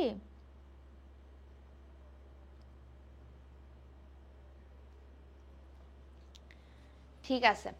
এবং এই বেসাল মিডিয়ামের পিএইচটাও কিন্তু ইম্পর্টেন্ট। হ্যাঁ, এটাও পরীক্ষায় আসবে এমসিকিউতে 5.5 থেকে 5.8। ওকে, বারবার বলতেছি আজকে কিন্তু লাস্ট ক্লাস। সো লাস্ট ক্লাসে তুমি যতটা পারো এই ক্লাসের থেকে বেনিফিটগুলাই শুধুমাত্র নিয়ে যাও। ঠিক আছে, মনোযোগ দেই সবাই একটু। সো বেসাল মিডিয়ামের সংজ্ঞা এবং পিএইচ দুইটাই ইম্পর্টেন্ট, এবং বেসাল মিডিয়ামে কি কি থাকে আমি বলে দিলাম। এরপরে দেখো তুমি ওইটাকে কি করবা, স্টেরাইল করবা, নির্বীজকরণ করবা। মানে কি, জীবাণুমুক্ত করবা। জীবাণুমুক্ত করা মানেই তোমার মাথায় এখন আসতে হবে অটোক্লেভ মেশিনের নাম। এই অটোক্লেভের যেই তাপমাত্রা, চাপ এবং সময় দেওয়া আছে, এটা মেডিকেল অ্যাডমিশনে প্রতি বছর ঘুরাই ফিরাই প্রশ্ন আসে। সো তোমাদেরও যে আসবে না এরকম কিছু নাই, আসতেই পারে, দেখে রেখো। হ্যাঁ, 121 ডিগ্রি সেলসিয়াস তাপমাত্রা, 15 পাউন্ড চাপ এবং 20 মিনিট সময়ে মোটামুটি কালচারটাকে আমরা জীবাণুমুক্ত করি। এরপরে আমরা কি করি, এই মিডিয়ামের মধ্যে আমরা আগে মিডিয়ামটা তৈরি করলাম, মিডিয়ামের মধ্যে এক্সপ্ল্যান্টটা আমরা স্টেরাইল করে স্থাপন করলাম মিডিয়ামের মধ্যে। ওকে, বুঝছো? তাহলে ফার্স্টে আমরা কি করতেছি, ফার্স্টে আমরা এক্সপ্ল্যান্ট নির্বাচন করলাম, তারপর আমরা একটা কালচার মিডিয়াম বানাইলাম। সেই কালচার মিডিয়ামে যা যা দেওয়া দরকার সব কিছু দিয়ে কালচার মিডিয়ামকে রেডি করছি। ইন দ্য মিন টাইম যে এক্সপ্ল্যান্টটা আনছি, ওই এক্সপ্ল্যান্টকে আমি স্টেরাইল করব, জীবাণুমুক্ত করব, করে সুন্দর মতো ওই কালচার মিডিয়ামে বসাই দিব। বসাই দিলে সেখানে কি হবে, যেহেতু ওখানে সকল পুষ্টি উপাদান দেওয়া আছে, তখন উদ্ভিদটা গ্রো করা শুরু করবে। রাইট, উদ্ভিদটা গ্রো করা শুরু করবে, এবং ওই গ্রো করা উদ্ভিদকেই আমরা বলতেছি কি, ক্যালাস। ঠিক আছে, ক্যালাস বলতেছি। এই ক্যালাসটাকে পরবর্তীতে আবার মনে রেখো, এই ক্যালাসের যে হয় এটা জাস্ট একটা টিস্যু গুচ্ছ, এর ভিতর কোনো মূল থাকে না। এখন আমাকে বলো, মূল ছাড়া কি উদ্ভিদ বাঁচতে পারবে? আমাকে একটু কমেন্টে জানাও তো, মূল ছাড়া কি উদ্ভিদ বাঁচতে পারবে? পারবে না। তাহলে ওর মূল দরকার।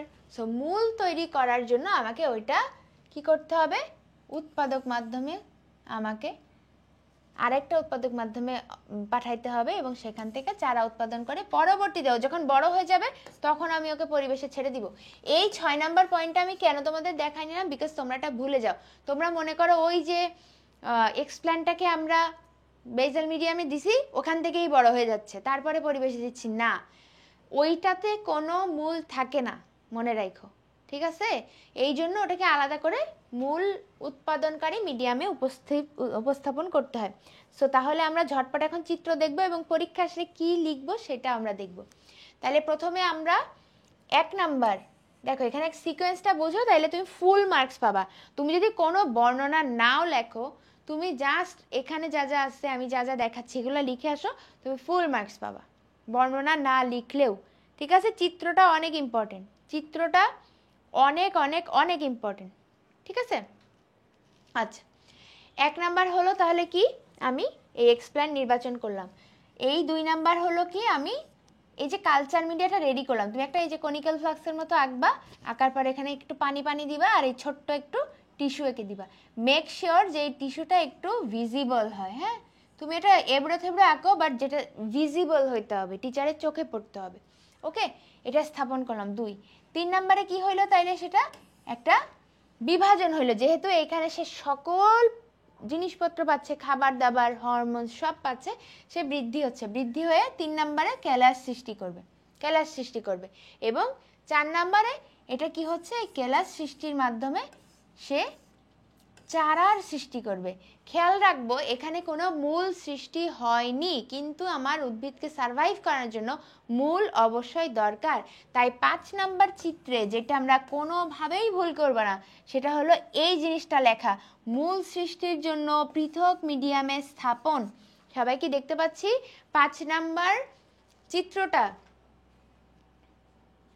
5 নাম্বার চিত্রটা কোনোভাবেই ভুল করা যাবে না, এটা দিতেই হবে, দিতেই হবে। তোমাকে আমি যেই চিত্রটা এখন দেখাচ্ছি এটা তোমাকে আঁকতেই হবে, এটা পরীক্ষায় আসবে, এটা তোমাকে আঁকতে হবে। তুমি যদি সময় না পাও, বর্ণনা দেওয়ার কোনো দরকারই নাই, কারণ এখানেই তুমি সব লিখে দিচ্ছ, বর্ণনা দেওয়ার আসলে দরকারই নাই। কিন্তু তোমার যদি মনে হয় আপু আমার হাতে অনেক সময় আছে, তাহলে তুমি এই যে আমি যে কথাগুলো একটু একটু বলে আসলাম ওই পয়েন্টগুলো লিখতে পারো। আর যদি মনে করো না আপু আমি শুধু ধাপের নাম লিখতে চাই, শুধু 6টা ধাপের নাম 7টা ধাপের নাম লিখে এসো, হেডলাইন লিখে এসো, বর্ণনা করার কোনো দরকার নাই। ঠিক আছে? ওকে। সো 5 নাম্বার চিত্রটা যারা দিবা না তারা কিন্তু ফুল মার্কস পাবা না। এটা যদি 3 নাম্বারের জন্য আসে তুমি 2 পাবা। আর যারা 5 নাম্বার ছোট্ট এই চিত্রটা দিবা, ছোট্ট এই কনিক্যাল ফ্লাক্সের দিবা এবং এইটা লিখবা, তারা ফুল মার্কস পাবা। ওকে। সো 5 নাম্বার এটা, 6 নাম্বার কনিক্যাল ফ্লাক্সে তাহলে কি হবে, মূল সৃষ্টি হবে এবং পরবর্তীতে আমরা সুন্দর মতো এটাকে পূর্ণাঙ্গ উদ্ভিদ হিসেবে পাবো। পরবর্তীতে এটাকে আমি পরিবেশে পাঠিয়ে দিতে পারবো। এই চিত্রটা কি খুব কঠিন? তোমাদের কি মনে হয় এই চিত্র আঁকার জন্য আমাদের কি খুব কঠিন কিছু এখানে মনে হচ্ছে? না। তাইলে আমার এই চিত্রটা আঁকার জন্য কিছুই দরকার হবে না। আমার কি দরকার হবে, আমি এখান থেকে ধরো, তুমি একটা ধরো এখানে একটা গাছ আঁকছো, আমি ধরে নিই তুমি এত ভালো করে আঁকো নাই, কিন্তু স্টিল মানে বোঝা যায় এমন একটা ধরো তুমি গাছ আঁকছো সুন্দর করে, ঠিক আছে? সেখান থেকে তুমি কি নির্বাচন করবা, এখানে একটা টবের মতন এঁকে দিবা, সেখান থেকে তুমি কি নির্বাচন করবা, এক্সপ্ল্যান্ট নির্বাচন করবা। এই যে তুমি এক্সপ্ল্যান্ট নির্বাচন লিখবা, এখানে কথাটা এক্সপ্ল্যান্ট নির্বাচন, ঠিক আছে? ওকে। তারপর 2 নাম্বার ধাপ কি করবা, তুমি একটা কনিক্যাল ফ্লাক্স আঁকবা। এত মোটা না আঁকলেও হবে।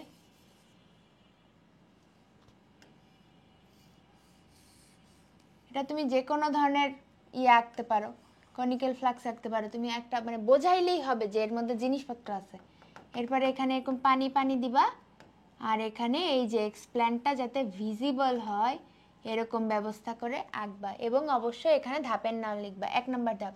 তারপরে এরপরের চিত্রে তুমি এই জিনিসটাকে, এই যে এক্সপ্ল্যান্ট, এটাকেই গ্রো করতে দেখাবা, গ্রো করতে দেখাবা, গ্রো করতে দেখাবা এরকম করে ফ্লাক্সের মধ্যে। তারপরের চিত্রে তুমি কি করবা, এটাকেই চারা গাছের মতন দিবা। তারপরের চিত্রে তুমি মূল সৃষ্টির জন্য আলাদা একটা কনিক্যাল ফ্লাক্সে বসাই দিবা। আজান হচ্ছে, তোমরা চিত্রটা দেখো, বাকি কথা পরে বলতেছি।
ওকে, আমরা আসি সবাই ক্লাসে। আমরা কি সবাই ক্লাসে আসি? ইয়েস, আমরা আসি। যারা ক্লাসে থাকার তারা সবাই আছে। ওকে, তাইলে দেখো, এই যে টিস্যু কালচার প্রক্রিয়ার ধাপটা যখন পরীক্ষায় আসবে, তুমি যদি কোনো একটা সিঙ্গেল বর্ণনাও না দাও, শুধু এই 8টা জিনিস আঁকো এবং যা লেখা আছে তাই লেখো, তাহলে কিন্তু তুমি ফুল মার্কস পাবা। ঠিক আছে? তুমি 3-এর মধ্যে 3ই পাবা, তুমি যদি সিঙ্গেল একটা বর্ণনাও না দাও। ওকে, সো এটা লিখে সময় নষ্ট না করে তুমি পুরো ছবিটা স্পষ্ট করে আঁকবা, স্পষ্ট করে পুরো একটা পেজের মধ্যে সুন্দর করে এই 8টা জিনিস, উপরে 4টা আঁকবা, নিচে 4টা আঁকবা। এভাবে আঁকলে জিনিসটা একটা সৌন্দর্য থাকবে। ঠিক আছে? তুমি 3-এর মধ্যে 3 পাবা। কে কে এই প্রশ্নটা পরীক্ষায় আসলে উত্তর করবা দেখি তো, কে কে উত্তর করবা এটা যদি পরীক্ষায় আসে?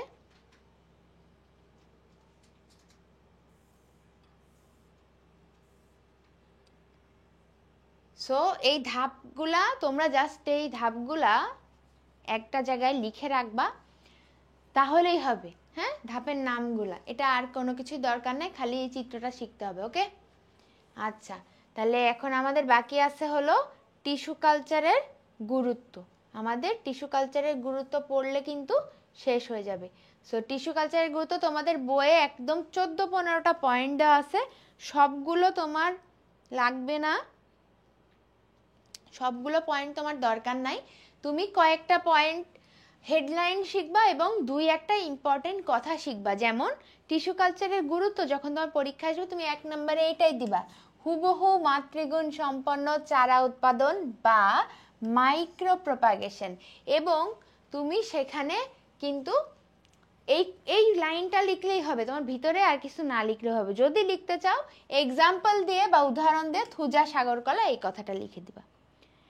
টিস্যু কালচারের গুরুত্ব আসলে পেজ ভরে উল্টাপাল্টা না লিখে পয়েন্টের নাম লিখবা আর শুধু একটা এক্সাম্পল লিখবা। আমরা কি সবাই বুঝতেছি? যারা ক্লাসে আছে আমরা কি সবাই বুঝতেছি? টিস্যু কালচার আসলে আমরা গুরুত্ব আসলে কি লিখবো? শুধু পয়েন্ট লিখবো এবং একটা ছোট্ট ছোট্ট করে কোনো একটা এক্সাম্পল দিয়ে দিব। যেমন দেখো, এখানে একদম এই ছবির মধ্যে সব বলা আছে, সো আমরা এত কমপ্লেক্সিটিতে যাব না। আমরা 2 নম্বরে দিব এই যে রোগমুক্ত উদ্ভিদ সৃষ্টি, এখানে আমার আর কোনো এক্সাম্পল দেওয়ার দরকার নাই।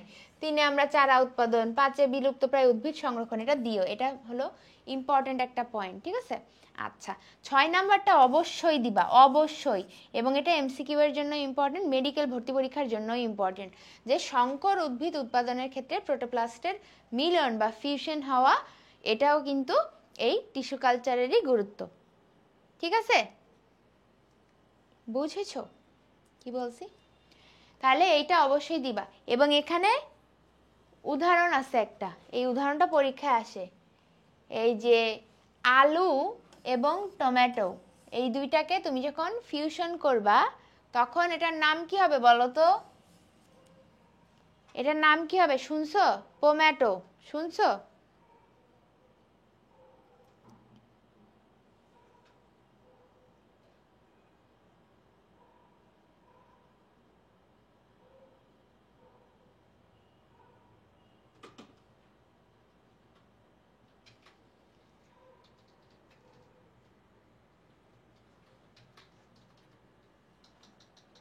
ওকে, আচ্ছা, তাইলে এই টমেটো কথাটা কিন্তু মেডিকেলে ভর্তি পরীক্ষায় প্রশ্ন আসছে এবং এইচএসসির জন্য ইম্পর্টেন্ট।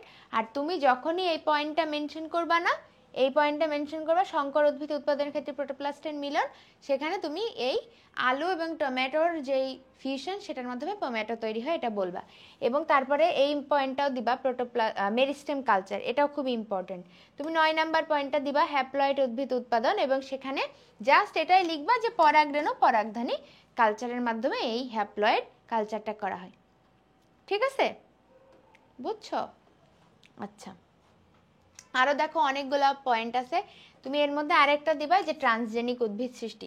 তোমার যদি গুরুত্ব আসে পরীক্ষায় এবং তুমি যদি এখান থেকে 8টা পয়েন্ট দাও, খুবই ভালো। মানে আমরা এইভাবে হিসাব করি যে কেউ যদি 4 নম্বরের জন্য 8টা পয়েন্ট দেয় তাহলে সে 4-এ 4 পাওয়ার সম্ভাবনা অনেক বেশি। 6 নম্বরের মানে 3 নম্বরের ধরে একটা তোমার পার্থক্যের ছক চাইছে, সেখানে তুমি 6টা পয়েন্ট দিছো, বা ধরো তুমি একটা বর্ণনা করছো 6টা পয়েন্ট দিয়ে, তাহলে তোমার সেখানে নাম্বার ফুল মার্ক পাওয়ার সম্ভাবনা অনেক বেশি। ঠিক আছে? আচ্ছা, অলরাইট, তাহলে আমরা একবার রিক্যাপ করি যে টিস্যু কালচারের জন্য আমি কি কি লিখবো। আমি 1 নম্বরে দিব, সবাই একটু শুনো, এটাই সামারি। এটা লিখবা হুবহু মাতৃগুণ সম্পন্ন চারা উৎপাদন বা মাইক্রো প্রপাগেশন। তারপরে লিখবা তুমি রোগমুক্ত উদ্ভিদ সৃষ্টি। 3 নম্বরে তুমি লিখবা কি বিলুপ্তপ্রায় উদ্ভিদ সংরক্ষণ। তারপর লিখবা সংকর উদ্ভিদ উৎপাদনের ক্ষেত্রে প্রোটোপ্লাস্ট ফিউশন। এরপর তুমি লিখবা মেরিস্টেম কালচার, তারপর লিখবা হ্যাপ্লয়েড উদ্ভিদ উৎপাদন, তারপর লিখবা ট্রান্সজেনিক উদ্ভিদ সৃষ্টি। আমরা কি বুঝতে পারছি টিস্যু কালচারের গুরুত্ব আসলে আমরা কি দিব? তাহলে আমাদের টিস্যু কালচার পড়া শেষ, আমাদের টিস্যু কালচার পড়া শেষ। ওকে, হ্যাঁ, আজকে লাস্ট ক্লাস, ক্লাস শেষ হয়ে গেলে মানে তোমরা পড়বা অবশ্যই, তোমাদের ক্লাস নিয়ে অনেক ভালো লাগছে, সো এই টাইমটা মানে মনে থাকবে আর কি। ঠিক আছে, ওকে, বাকি ক্লাস কই পাবো? যারা ক্লাস মিস করছি সবাই আমাদের এই গ্রুপে সুন্দর করে জয়েন হয়ে যাবা। মেডিকেল টপার ক্লাব, একজন দেখলাম কমেন্টে লিখছো মেডিকেল টপার কি জানি একটা গ্রুপ আছে। অসুবিধা নাই, আমাদের এই গ্রুপটার নাম আমরা আসলে আপডেট করছি, তো তোমাদের শুনতে শুনতে অভ্যস্ত হইতে হবে। টপ মেডিকেলে চান্স পাইতে হইলে আমাদের সাথে যারা যুক্ত হয় তাদের সাথেই আমাদের কমিউনিটিটা হলো মেডিকেল টপার ক্লাব। সো আমরা যত ক্লাস নিছি সব এই মেডিকেল টপার ক্লাব গ্রুপে আছে, জুলজি, বোটানি, সকল ক্লাস, হ্যাঁ, এবং যত ক্লাস আসবে সামনে সকল আপডেট তোমরা এখানে পাবা। আমি এই গ্রুপে একটা পোস্টও দিছি যেখানে নাকি তুমি ইউটিউবের লিঙ্কও পাবা। ঠিক আছে, ইউটিউবের প্লেলিস্টের লিঙ্ক। সো সবাই কি আসো? বায়োলজি সেকেন্ড পেপার মানে জুলজির ক্লাস আমরা অলরেডি নিয়ে ফেলছি, তোমরা আসলে মানে খুব স্বাভাবিক, এটা হয়তো জানো না। সো ক্লাসগুলো সবাই করতে পারবা, অসুবিধা নেই। তোমরা কি এই গ্রুপে আসো? বলো তো কে কে আসো? 26-এর ক্লাসও শুরু হবে, সমস্যা নাই, কিন্তু এখন আমি বলতেছি 25 যারা এবার অ্যাডমিশন দিবা, যারা একদম মানে খুবই একটা ট্রানজিশন ফেজে আসো, তারা অবশ্যই ক্লাসগুলো করে নিও। ঠিক আছে, এইচএসসিতে বায়োলজিতে A+ পাইলে তোমার যে পরিমাণ কনফিডেন্স বুস্ট আপ হবে, সেই কনফিডেন্স তো আছেই, আরেকটা হইলো তোমার এই ক্লাসগুলো করবা, তোমার কনসেপ্টটা ক্লিয়ার থাকবে, তোমার অ্যাডমিশনের পড়া পড়তে ইজিয়ার হবে।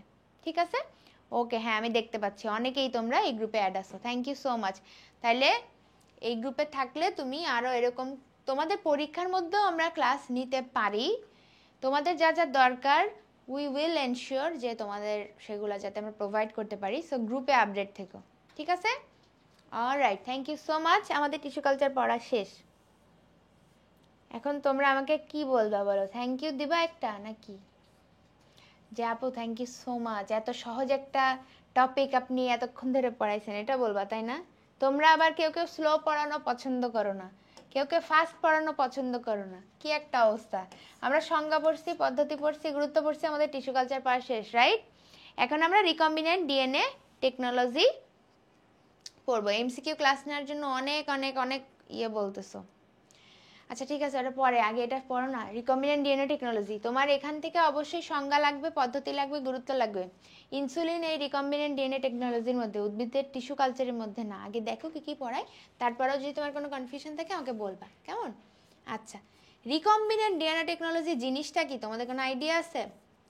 এটা হইলো এমন একটা, দেখো, এমন একটা প্রক্রিয়া, এমন একটা পদ্ধতি যার মাধ্যমে, এই দেখো, যেই প্রযুক্তির মাধ্যমে রিকম্বিনেন্ট ডিএনএ টেকনোলজি বা রিকম্বিনেন্ট ডিএনএ প্রযুক্তি, এটা হলো এমন একটা প্রযুক্তি যার মাধ্যমে তুমি কোনো একটা জীবের ডিএনএতে পরিবর্তন আনতে পারবা, পরিবর্তন আনতে পারবা, যেটা এই যে এটিজিসি করে থাকে না আমাদের, এটিজিসি বা সিজি এভাবে করে থাকে না আমাদের ডিএনএর যেই সিকোয়েন্সটা, তুমি সেটা পরিবর্তন করতে পারবা।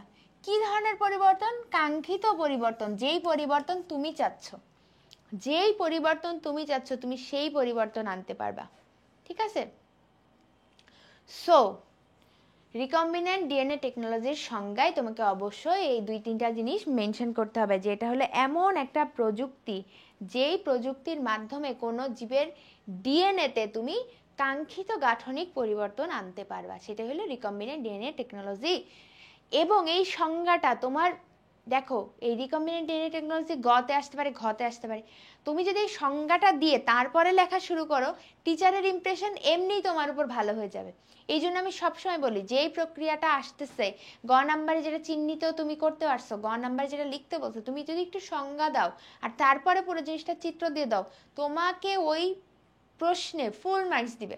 বায়োলজির সিকিউ অংশে ফুল মার্কস পাওয়া যে কত ইজি, সেটা যদি তোমরা বুঝতা তাহলে এত প্যানিক করতে না।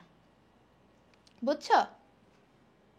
আচ্ছা, তাইলে আমরা রিকম্বিনেন্ট ডিএনএ টেকনোলজির সংজ্ঞাটা পড়লাম। এরপর দেখো, আচ্ছা অণুজীবের ক্লাসটা কে কে করছিলে? আমি তোমাদেরকে যে অণুজীবের ক্লাসটা নিছিলাম, এখন যারা ক্লাসে আসো 100 জনের মতো, তোমরা একটু বলো তো অণুজীবের ক্লাসটা কে কে করছো?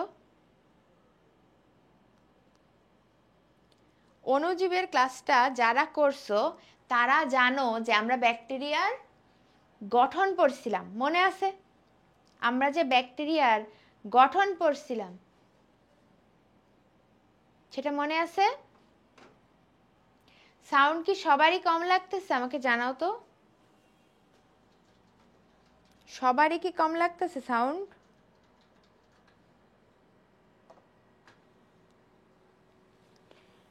সাউন্ড ঠিকই আছে আসলে,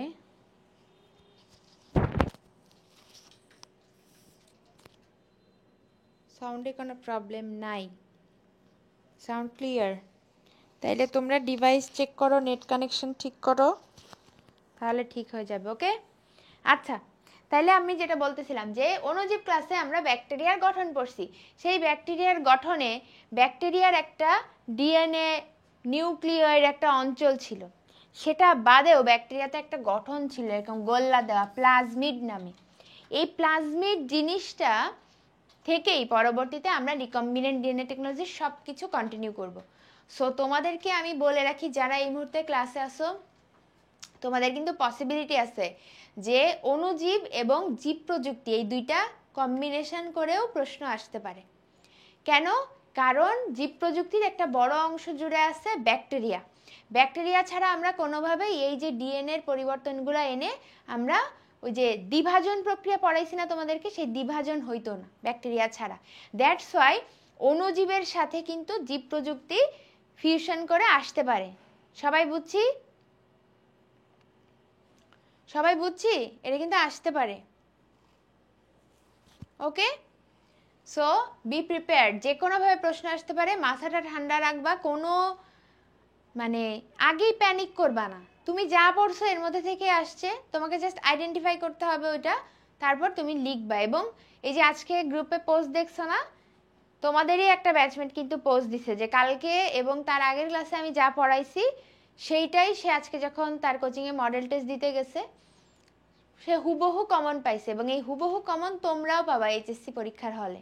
এই জন্যই আমরা এত সুন্দর করে গোছায় ক্লাসগুলো নিচ্ছি। বুঝছো? বুঝেছো? ওকে, তাহলে এই দুইটা জিনিস কিন্তু একসাথে আসতে পারে। যেটা বলতেছিলাম অণুজীবের কনটেক্সটটা, যে ব্যাকটেরিয়ার যে প্লাজমিড অংশটা থাকে এখান থেকে কিন্তু প্রশ্ন আসতে পারে। প্লাজমিড থেকে যদি মানে এমনিতেও গ ঘ আমি যদি বাদও দেই, এখান থেকে ক নাম্বারে প্লাজমিডের সংজ্ঞা আসতে পারে, খ নাম্বারে প্লাজমিডের বৈশিষ্ট্য আসতে পারে।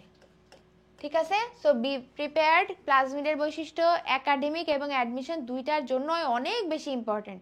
তাই জন্য প্লাজমিডের সংজ্ঞা তুমি আগে পড়বা, যে ব্যাকটেরিয়া সাইটোপ্লাজমে মেইন ক্রোমোজোম ছাড়াও এক্সট্রা, এই যে এটা বলতে হবে মেইন ক্রোমোজোম ছাড়াও, কথাটা বলতে হবে যে বৃত্তাকার, কথাটা বলতে হবে দ্বিসূত্রক ডিএনএ, কথাটা বলতে হবে। ঠিক আছে? তাহলে এই তিনটা জিনিস তোমাকে বলতে হবে, মেইন ক্রোমোজোম ছাড়াও বৃত্তাকার দ্বিসূত্রক ডিএনএ থাকে, সেটাই হলো আমাদের কি প্লাজমিড। ঠিক আছে? আচ্ছা, এবং এই প্লাজমিডের বৈশিষ্ট্য খ নাম্বারে কিন্তু পরীক্ষায় তোমাদের আসবে। সো ভালো করে দেখে রাখবা। প্লাজমিড হলো একটা বৃত্তাকার দ্বিসূত্রক ডিএনএ অণু, আমরা অলরেডি জানি। আণবিক ভরটা একদম মুখস্থ থাকতে হবে, এটা তোমার এমসিকিউতে দিয়ে দিবে। মেডিকেল ভর্তি পরীক্ষায় অনেক ফেমাস, এই 7টা লাইন থেকে প্রশ্ন দেয়। প্লাজমিড অল্প সংখ্যক জিন ধারণ করে, অনেক না, হ্যাঁ, অল্প সংখ্যক জিন ধারণ করে। এবং আজকে আমরা পড়বো, আমি এই কথাটা তোমাদেরকে আগেই বলছি, যে ডিএনএ যে কোনো জায়গা কাটতে হইলে আমরা রেস্ট্রিকশন এনজাইম ইউজ করি, আর জোড়া লাগাইতে হইলে লাইগেজ এনজাইম ইউজ করি। মনে আছে? কার কার মনে আছে একটু কমেন্টে বলি তো, যে ডিএনএর যেই যেই জায়গায় আমার কাটতে হবে সেখানে আমি কোন এনজাইম ইউজ করব? Restriction enzyme. এবং আমার যখন এদেরকে জোড়া লাগাইতে হবে, দুইটা ডিএনএ বা দুইটা খণ্ডিত অংশকে জোড়া লাগাইতে হবে, সেটাকে আমরা লাইগেজ এনজাইম বলি। আমাদের কি মনে আছে এটা? হ্যাঁ, মনে আছে, ভেরি গুড। তাইলে ওইগুলা এখানে দেওয়া আছে। এবং বলা হয়েছে কি, যে প্লাজমিডের যে ডিএনএ অণু, এটা কোনো কিছুর উপর ডিপেন্ডেন্ট না, এটা স্বাধীনভাবে রেপ্লিকেট করতে পারে, স্বাধীনভাবে রেপ্লিকেট করতে পারে, কোনো কিছুর উপর ডিপেন্ডেন্ট না। তোমরা এগুলা পারবা। আমি তোমাদেরকে জাস্ট সম্ভাবনার কথা বলে রাখলাম, যে এখান থেকে প্লাজমিডের সংজ্ঞা এবং বৈশিষ্ট্য আসতে পারে। এবং একই সাথে তোমাকে এমসিকিউতেও প্লাজমিডের প্রকারভেদও বলতে পারে। যেমন প্লাজমিড কয় ধরনের? প্লাজমিড 3 ধরনের। কি কি? ফার্টিলিটি, এফ দিয়ে ফার্টিলিটি, ফার্টিলিটির জন্য এফ এফ প্রাইম প্লাজমিড। আর মানে রেজিস্টেন্স, আর মানে রেজিস্টেন্স, এই রেজিস্টেন্স থেকে আসছে আর প্লাজমিড। এবং আর একটা হলো কোল প্লাজমিড, কোলিসিন থেকে আসছে কোল প্লাজমিড। এক্সট্রা করে কি কি আছে সব আমরা অ্যাডমিশনের সময় পড়বো, এখন পড়ার জিনিস না, কিন্তু তোমাদেরকে প্লাজমিডের প্রকারভেদটা আমরা বলে দিলাম, ঠিক আছে? এরপরে আসো রিকম্বিনেন্ট ডিএনএ প্রস্তুত করার ধাপ। যেমন দেখো এখানে সবগুলা ধাপ একবার লেখা, আমি এটাই বলছি যে টিস্যু কালচারের সবগুলা ধাপের নাম তুমি জাস্ট এভাবে লিখবা, ঠিক আছে? তাহলেই হবে। আচ্ছা, এগেইন রিকম্বিনেন্ট ডিএনএ টেকনোলজির যদি আসে, চিত্র দিতে বলে, তাহলে তুমি শুধুই চিত্র দিবা, তোমার বর্ণনা দেওয়ার দরকার নাই। কিন্তু যদি তোমার মনের কোনায় কোথাও একটু খোঁচাখুচি করে যে না আমি শুধু চিত্র দিব, আমার অনেক সময় আছে, আমি বসে আছি, আমার লেখা শেষ, তখন তুমি এই ধাপগুলা দিবা। এবং এই ধাপগুলা তুমি যদি একবার জেনে যাও, তাহলে তোমার আর সমস্যা নাই। আমাদের বেসিক্যালি পরীক্ষায় দুইটা জিনিস আছে, একটা হলো রিকম্বিনেন্ট ডিএনএ টেকনোলজির ধাপসমূহ, আর একটা হলো ইনসুলিন তৈরির ধাপসমূহ। ইনসুলিনটা মানব জীবনে অনেক বেশি গুরুত্বপূর্ণ, আমরা একটু পরেই পড়বো, দ্যাটস ওয়াই ওটা চলে আসে। সো আমি দুইটাই দেখাই দিব, কোন সময় কি লিখবা, কোন চিত্র আঁকবা, দুইটা দেখাই দিব, ঠিক আছে? ওকে, তাহলে রিকম্বিনেন্ট ডিএনএ প্রস্তুত করার ধাপগুলা দেখো। তোমাকে আগে কি মাথায় রাখতে হবে? ফার্স্টেই হলো তোমাকে আগে একটা টার্গেট সেট করতে হবে। যেমন তুমি এইচএসসির পর কোন অ্যাডমিশনে যাবো, তোমাকে একটা টার্গেট সেট করতে হবে। একইভাবে তোমাকে এখানে একটা টার্গেট ডিএনএ সিলেক্ট করতে হবে, টার্গেট ডিএনএ সিলেক্ট করতে হবে। আচ্ছা, এরপরে শুধু ডিএনএ সিলেক্ট করলেই তো হবে না, মানে এই ডিএনএ-কে তুমি পরিবর্তন আনবা, ঠিক আছে? এখন তোমার শুধু ডিএনএ সিলেক্ট করলেই তো হবে না, তোমার লাগবে কি? একটা বাহক লাগবে, বাহক, যার মধ্যে তুমি এই ডিএনএ খণ্ডটাকে রেপ্লিকেট করতে পারবা, বড় করতে পারবা, সংখ্যা বৃদ্ধি করতে পারবা, অনেক কিছু করবা। দুইটা তোমাকে নির্বাচন করতে হবে। ওকে, বুঝছি আমরা। ফার্স্ট ধাপ হলো দুইটা জিনিস নির্বাচন, একটা হলো তোমার টার্গেট ডিএনএ, একটা হলো তোমার বাহক।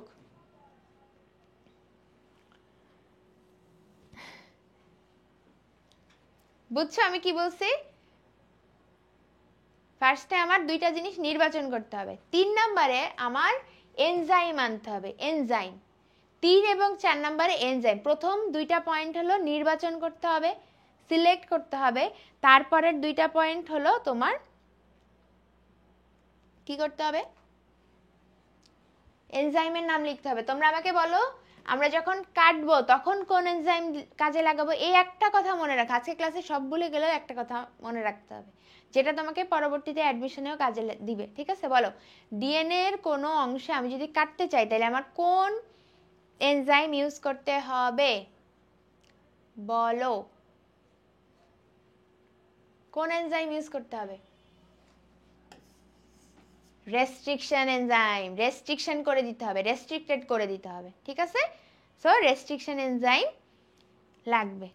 অলরাইট, আর যখন আমি এই যে কাটলাম, কাটার পরে জোড়া লাগাবো, জোড়া লাগানোর জন্য কোন এনজাইম? লাইগেজ, মনে আছে তো?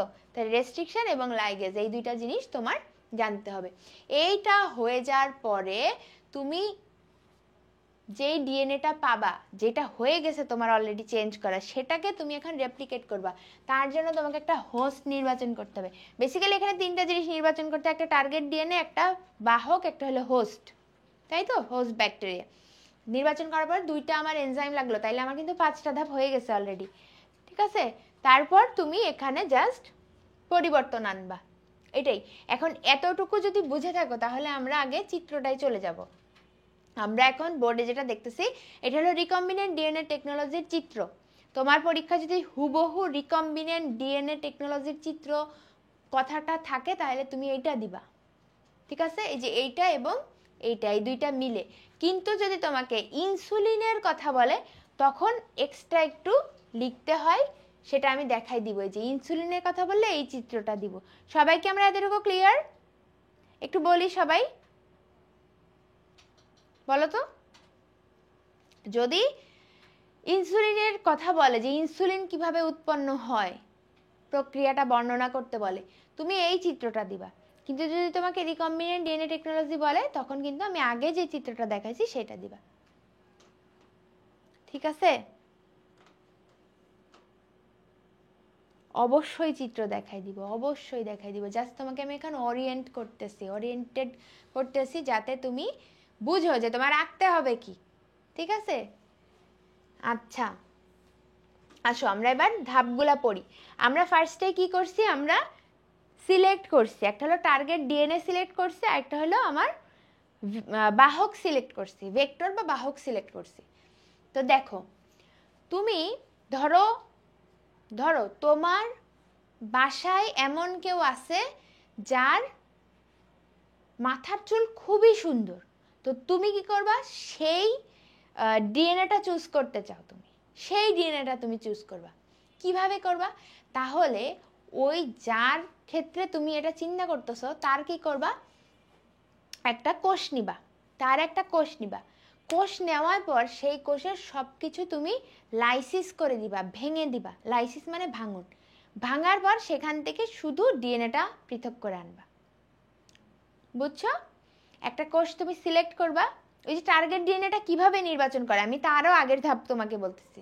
এখানে যেটা তুমি টার্গেট ডিএনএ নির্বাচন করে ফেলছো, টার্গেট জিন পেয়ে গেছো, আমি সেটারও আগের ধাপ বলতেছি যে তুমি পাবা কিভাবে। তাহলে তুমি একটা কোষ নিবা, কোষ নিয়ে লাইসিস করবা, সেখান থেকে ডিএনএটা সিলেক্ট করবা। এইটাই সেই কাঙ্ক্ষিত ডিএনএ, কাঙ্ক্ষিত জিন, ঠিক আছে? আচ্ছা, আর অপর দিকে তুমি সিলেক্ট করবা কি, একটা ভেক্টর বা বাহক, তাই না? সেই বাহকটা হলো ইকোলাইয়ের প্লাজমিড। এই জন্য বুঝছো প্লাজমিড কেন এত ইম্পর্টেন্ট? আমার ইকোলাইয়ের বা ব্যাকটেরিয়ার এই প্লাজমিডটাই এখানে প্রথম থেকে আমার কাজে লাগে। সবাই কি বুঝছি প্লাজমিডটা কেন ইম্পর্টেন্ট? ওকে, তাহলে আমি একটা, এই যে প্লাজমিডের, ধরো প্লাজমিডের ডিএনএটা তো এরকম, আর আমার যে ডিএনএ লাগবে, আমি যে ডিএনএটা সিলেক্ট করছি, এই ডিএনএটা ধরো এইরকম, এই ডিএনএটা ধরো এইরকম। এখন দুইটাই তো নিজেদের মতন সম্পূর্ণ, তাইলে আমার কি করতে হবে, আমার এই ডিএনএর এই জায়গায় কাটতে হবে আর প্লাজমিডের এই জায়গায় কাটতে হবে, যাতে আমি ডিএনএর এই অংশটা প্লাজমিডের এই অংশের সাথে জোড়া লাগাইতে পারি। ওকে, ঠিক আছে, আমরা যেটা পড়তেছিলাম আমরা একটু পড়া শেষ করি। আর এই যে হেল্প করতে বলছি না মানুষজনকে, যারা ক্লাস থেকে চলে গেছে সবগুলোকে ডেকে ডেকে আনো, ঠিক আছে? বিকজ এখন যে চিত্রটা দেখাচ্ছি এই চিত্রটা কিন্তু পরীক্ষায় তোমাকে আঁকতে হবে। এই জন্য আমি জানি তোমরা আমাকে বলতেছো একে দিতে, এবং আমি তোমাদেরকে একেই দেখাবো, but you have to know it first, নাহলে আমি কি আঁকাচ্ছি তুমি বুঝবা না, ঠিক আছে? তো তুমি এই যে কাটার পর তোমার এটা কি করতে হবে, কি এনজাইম দিয়ে কাটবা তুমি? দেখো, রেস্ট্রিকশন এনজাইম দিয়ে কাটবা। কাটার পর তোমাকে জোড়া লাগাইতে হবে। জোড়া লাগাবা কি দিয়ে? এই যে এই চিত্রটাকে দেখানো হয়েছে তোমার জোড়া লাগানো, এটা হলো প্লাজমিড, আর এই তোমার এই যে যেটা তুমি কেটে আনছো এই জিনিসটা দেখাচ্ছে, এটা কি? এটা হলো আমরা লাইগেজ এনজাইমের মাধ্যমে জোড়া লাগাইলাম। জোড়া লাগানোর পরে এই যে লাইগেজ এনজাইমের মাধ্যমে তুমি জোড়া লাগাচ্ছো। বইয়ের চিত্রগুলো তুমি যদি হুবহু লিখে আসো ফুল মার্কস পাবা, ঠিক আছে? ফুল মার্কস পাবা, এটাতে কোনো সন্দেহ নাই। হ্যাঁ, এই যে একটা কথা লিখছো না সুমাইয়া, যে উপকার না করলেও কারোর কোনোদিন ক্ষতি করবা না। আমাদের একটা স্যার সেদিন বলতেছিলেন যে মানে তুমি এমন ডক্টর হবা যে কারোর কোনোদিন উপকার যদি তোমার না করতেও পারো, ধরো তোমার চিকিৎসার মাধ্যমে কারো কোনোদিন ক্ষতি করা যাবে না, এমন ডক্টর হতে হবে লাইফে, বুঝছো? সো খুব একটা দামি কথা বলছো তুমি। আচ্ছা ঠিক আছে, উপকার করো, নিজেরও উপকার করো, ফ্রেন্ডেরও উপকার করো।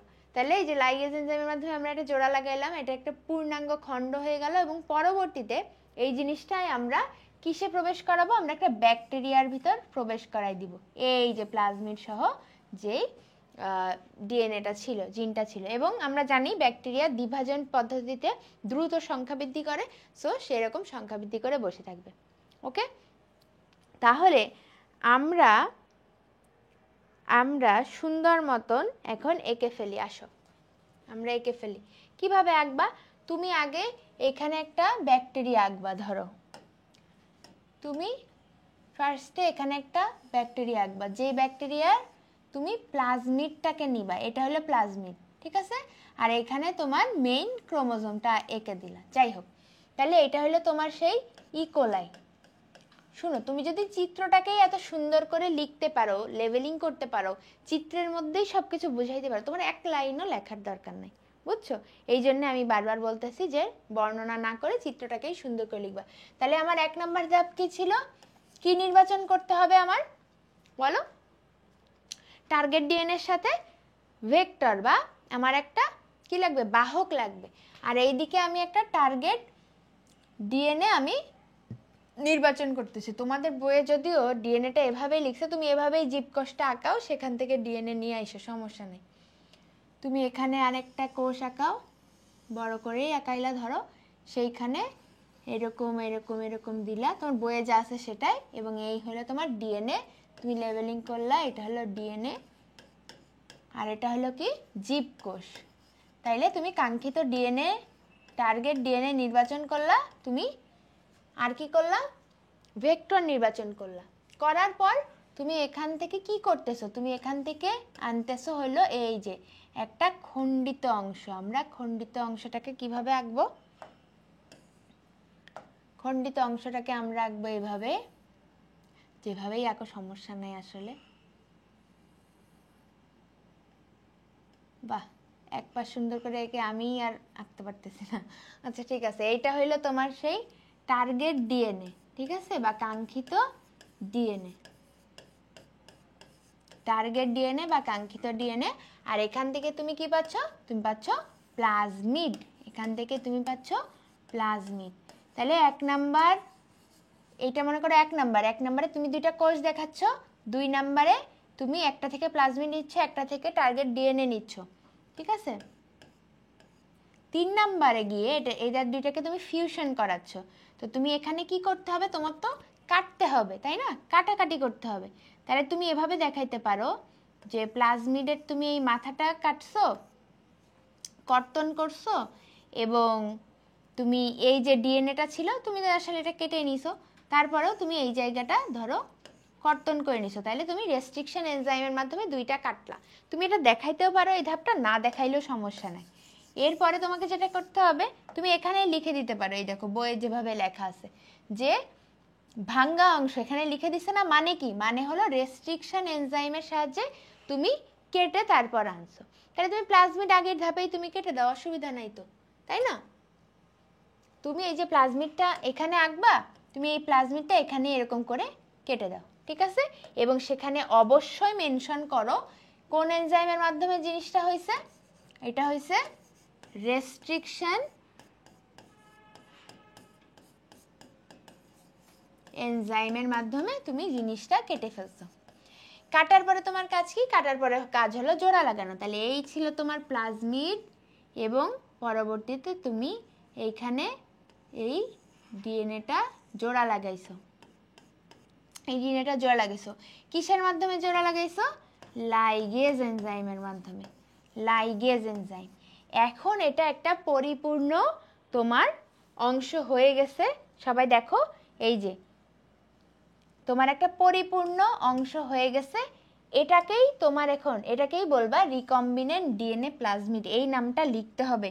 এটা যদি তুমি লেখো তাহলে তুমি সুন্দর মার্কস পাবা। এটার নাম আমি কি বলছি? এটার নাম হলো রিকম্বিনেন্ট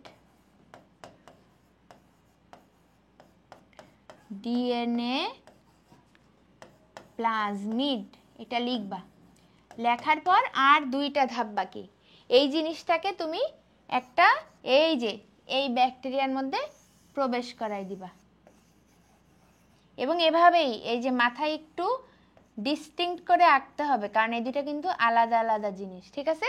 তাহলে এই ধাপের নাম কি? এই ধাপের নাম হলো রিকম্বিনেন্ট ডিএনএ প্লাজমিডকে তুমি যে তোমার পোষক হোস্ট তার মধ্যে তুমি দিচ্ছ, ঠিক আছে? তার মধ্যে দিচ্ছ, এবং তারপরের ধাপে কি হবে? এই জিনিসটা জাস্ট মাল্টিপ্লাই করে সংখ্যা বৃদ্ধি করবে। এখানে এরকম 4টা দিবা, 4টাই সেম সেম, এখানে আসল ক্রোমোজোম আঁকবা আর এখানে আঁকবা এই যে নতুন যে ট্রান্সফর্মড জিনিসটা আমরা পাইলাম এই জিনিসটা, ঠিক আছে?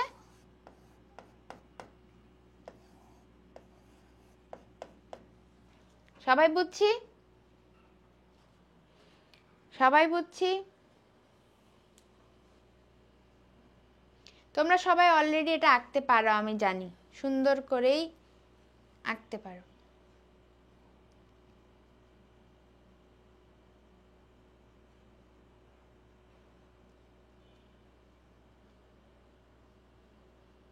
পারবা সবাই? বলো তো একটু।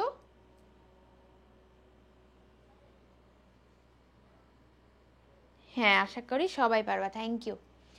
ওকে, তাহলে এই ধাপগুলা তোমার চিত্রে থাকতে হবে। তুমি বইয়ের জিনিসগুলাই জাস্ট তোমার খাতায় রেপ্লিকেট করবা, ঠিক আছে? ওকে, তাহলে ফার্স্টে তুমি দুইটা আলাদা আলাদা চিত্র আঁকবা, একটা হলো ইকোল, একটা হলো জিপ কোষ। তারপরে এখান থেকে প্লাজমিড আলাদা করবা, এখান থেকে টার্গেট ডিএনএ আলাদা করবা। অবশ্যই লিখবা রেস্ট্রিকশন এনজাইমের মাধ্যমে এই দুই জায়গায় কাটা হয়েছে। তারপরের ধাপে দুইটাকে জোড়া লাগিয়ে দিবা, একটা গোল প্লাজমিডকে মাথায় এরকম ডিএনএটা লাগাই দিবা। এখানে লিখবা লাইগেজ এনজাইমের মাধ্যমে এদের দুইজনকে জোড়া লাগানো হয়েছে, এবং এটাকে আমরা বলতেছি, এই পুরো জিনিসটার নাম বলতেছি রিকম্বিনেন্ট ডিএনএ প্লাজমিড বা ট্রান্সফর্মড ব্যাকটেরিয়া।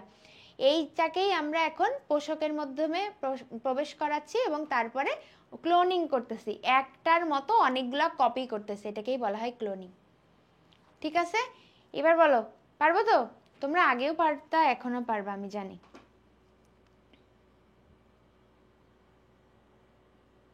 ঠিক আছে, যদি এটা পারো,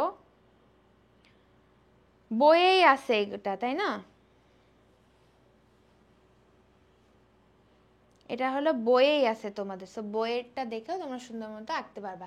এখন আসো, তোমাদের যদি কোনো বর্ণনা দেওয়া লাগবে না, যা লেখা আছে এই যে এখানে যা লেখা আছে, যা লেখা আছে তাই লিখবা, কোনো এক্সট্রা বর্ণনা দরকার নাই। আশা করি ক্লিয়ার হয়েছে। এরপর আসো দেখো, যদি ইনসুলিনেরটা আসে তখন তুমি কি করবা? যদি তোমার ইনসুলিনেরটা আসে তাহলে একটা এক্সট্রা জিনিস করতে হবে, সবই সেম, সবই সেম থাকবে, জাস্ট একটা এক্সট্রা জিনিস করতে হবে, লিখতে হবে একটা এক্সট্রা জিনিস। দেখো তুমি এটা আগেও আঁকছো, আগেও সেম জিনিসটা লিখছো। তুমি এখান থেকে একটা ডিএনএ আগেও বাঁচছো, এখনো বাঁচতেছো। তুমি এদেরকে রেস্ট্রিকশন এনজাইম দিয়ে কাটার পর লাইগেজ এনজাইম দিয়ে জোড়া লাগাইছো, আগেও যা করছো এখনো তাই। তারপরে কি হয়েছে? এই যে এটাকে আমরা রিকম্বিনেন্ট ডিএনএ প্লাজমিড বললাম, সেটাই আমরা এখানে লিখলাম, এবং পরবর্তীতে আমরা একটা ব্যাকটেরিয়ার মধ্যে প্রবেশ করলাম। সবই সেম, একটা জিনিস খালি এক্সট্রা, একটা জিনিস খালি এক্সট্রা, সেইটা হইলো এই যে মানুষের অগ্নাশয় থেকে আইলেটস অফ ল্যাঙ্গারহ্যান্স কোষ সংগ্রহ। আমাকে এবার কে বলতে পারবে ইনসুলিন, আমাকে এবার কে বলতে পারবে ইনসুলিন নর্মালি মানুষের বডির কোন কোষ থেকে আসে? এটা খুবই বেসিক একটা প্রশ্ন। এটা তোমার এইচএসসির এমসিকিউতে আসবে, সিকিউতে তো লিখতে হবে, আর মেডিকেল অ্যাডমিশনে এসে বসে আছে মনে করো। তাহলে এবার বলো,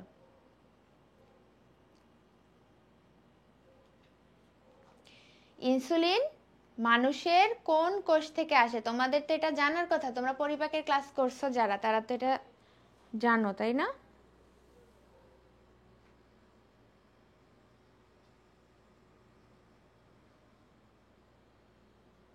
ইনসুলিন আসে অগ্নাশয় থেকে, অগ্নাশয়, প্যানক্রিয়াস, অগ্নাশয়ের বিটা কোষ থেকে, অগ্নাশয়ের বিটা কোষ থেকে। ভেরি গুড, বিটা সেল থেকে আসে islets of Langerhans. Islets of Langerhans মানে হলো বেসিক্যালি দ্বীপের মতন, অগ্নাশয়ের মধ্যে দ্বীপের মতন অনেকগুলা কোষ আছে, আলফা বিটা গামা, ঠিক আছে। এবং এখান থেকে বিভিন্ন ধরনের হরমোন আসে, আলফা থেকে আসে গ্লুকাগন, বিটা থেকে আসে ইনসুলিন, ঠিক আছে, এরকম হরমোনগুলো আসে। সো দ্যাটস ওয়াই তোমাকে অবশ্যই এটা লিখতে হবে, মানুষের অগ্নাশয়ের আইলেটস অফ ল্যাঙ্গারহ্যান্স থেকে কোষ সংগ্রহ করতে হবে, বিটা কোষ থেকে সংগ্রহ করতে হবে। এবং তারপর দেখো সবই সেম। তুমি বলো এতটুকু কি আমরা এর আগে আঁকাইছি কিনা, এই কথাটা আমাকে একটু বলো। আঁকাইছি না বলো? এটা আমরা আঁকাই ফেলছি, কিন্তু এইটা তো ব্যাকটেরিয়ার বডিতে আছে। কথা হলো তুমি তো ইনসুলিন উৎপাদন করবা, তাহলে ইনসুলিন তো মানুষের, তোমরা জানো যাদের ডায়াবেটিস রোগী আছে বাসায় তারা জানে যে ইনসুলিন নেয় তারা ওই যে সিরিঞ্জের মধ্যে দিয়ে। তো ব্যাকটেরিয়ার মধ্যে ইনসুলিন থাকলে ইনসুলিন নিব কিভাবে আমরা, এটা একটা বড় প্রশ্ন। তাহলে সেটার জন্য পরের এক্সট্রা এই যে ধাপ আছে, যে এইখানে আমরা কি করতেছি, যেই ব্যাকটেরিয়া ইনসুলিন বহনকারী এই প্লাজমিড, ইনসুলিন জিন বহনকারী প্লাজমিডকে মানে উৎপাদন করতেছে, তাকে আমরা একটা এরকম ট্যাঙ্কের মধ্যে নিচ্ছি, নেওয়ার পর সেখান থেকে কি করতেছি, স্টেরাইল করতেছি, জীবাণু মুক্ত করতেছি। কারণ এটা এতক্ষণ ব্যাকটেরিয়ার বডিতে ছিল ইনসুলিনটা, আমার মানুষের বডিতে ইনসুলিন দিতে হবে, তাহলে নিশ্চয়ই একটু প্রসেস করা ইনসুলিন দিতে হবে, তাই না? ধরো তুমি তোমার বেকারি শিল্পে, বেকারি দোকান আছে, বেকারি আছে, তুমি পাউরুটি বানাচ্ছ, তুমি পাউরুটি প্যাকেজিং করো না, স্টেরাইল করো না, নোংরা হাত দিয়েই তুমি মানে কাস্টমারকে দিয়ে দিচ্ছ কোনো প্যাকেজিং ছাড়াই, সেটা কি ভালো হবে? হবে না। তাহলে আমার যদি ইনসুলিন বাজারজাত করতে হয়, অবশ্যই সেখানে এই দুইটা ধাপ এক্সট্রা আসতে হবে। যে আমি একটা ওই যে ইনজেকশনের সিরিঞ্জ দেখছো না, ওই রকম সিরিঞ্জের মধ্যে যদি আমার নিতে হয় তাহলে কি করতে হবে, জীবাণুমুক্ত করতে হবে। সো এখানে জাস্ট তুমি একটা এরকম ট্যাঙ্কের মতো আঁকবা, একে অনেকগুলা একে দিবা, দিয়ে আর এইখানে এই যে ইনজেকশনের যে ভায়াল আছে, এই ভায়ালের মতন এঁকে দিবা, একটা বোতল ভায়ালের মতো এঁকে দিয়ে বলবা যে এটা হলো মানব ইনসুলিন, এবং পরবর্তীতে এর একটা সিরিঞ্জ এঁকে দিবা, এই সিরিঞ্জের মাধ্যমে রোগীর দেহে প্রবেশ করা হয়। ইনসুলিনের ছবি যদি আসে তাহলে কি আমরা পারবো নাকি পারবো না, একটু বলি সবাই। আমাদের পড়া আর একদমই অল্প বাকি আছে, সবাই একটু বলো।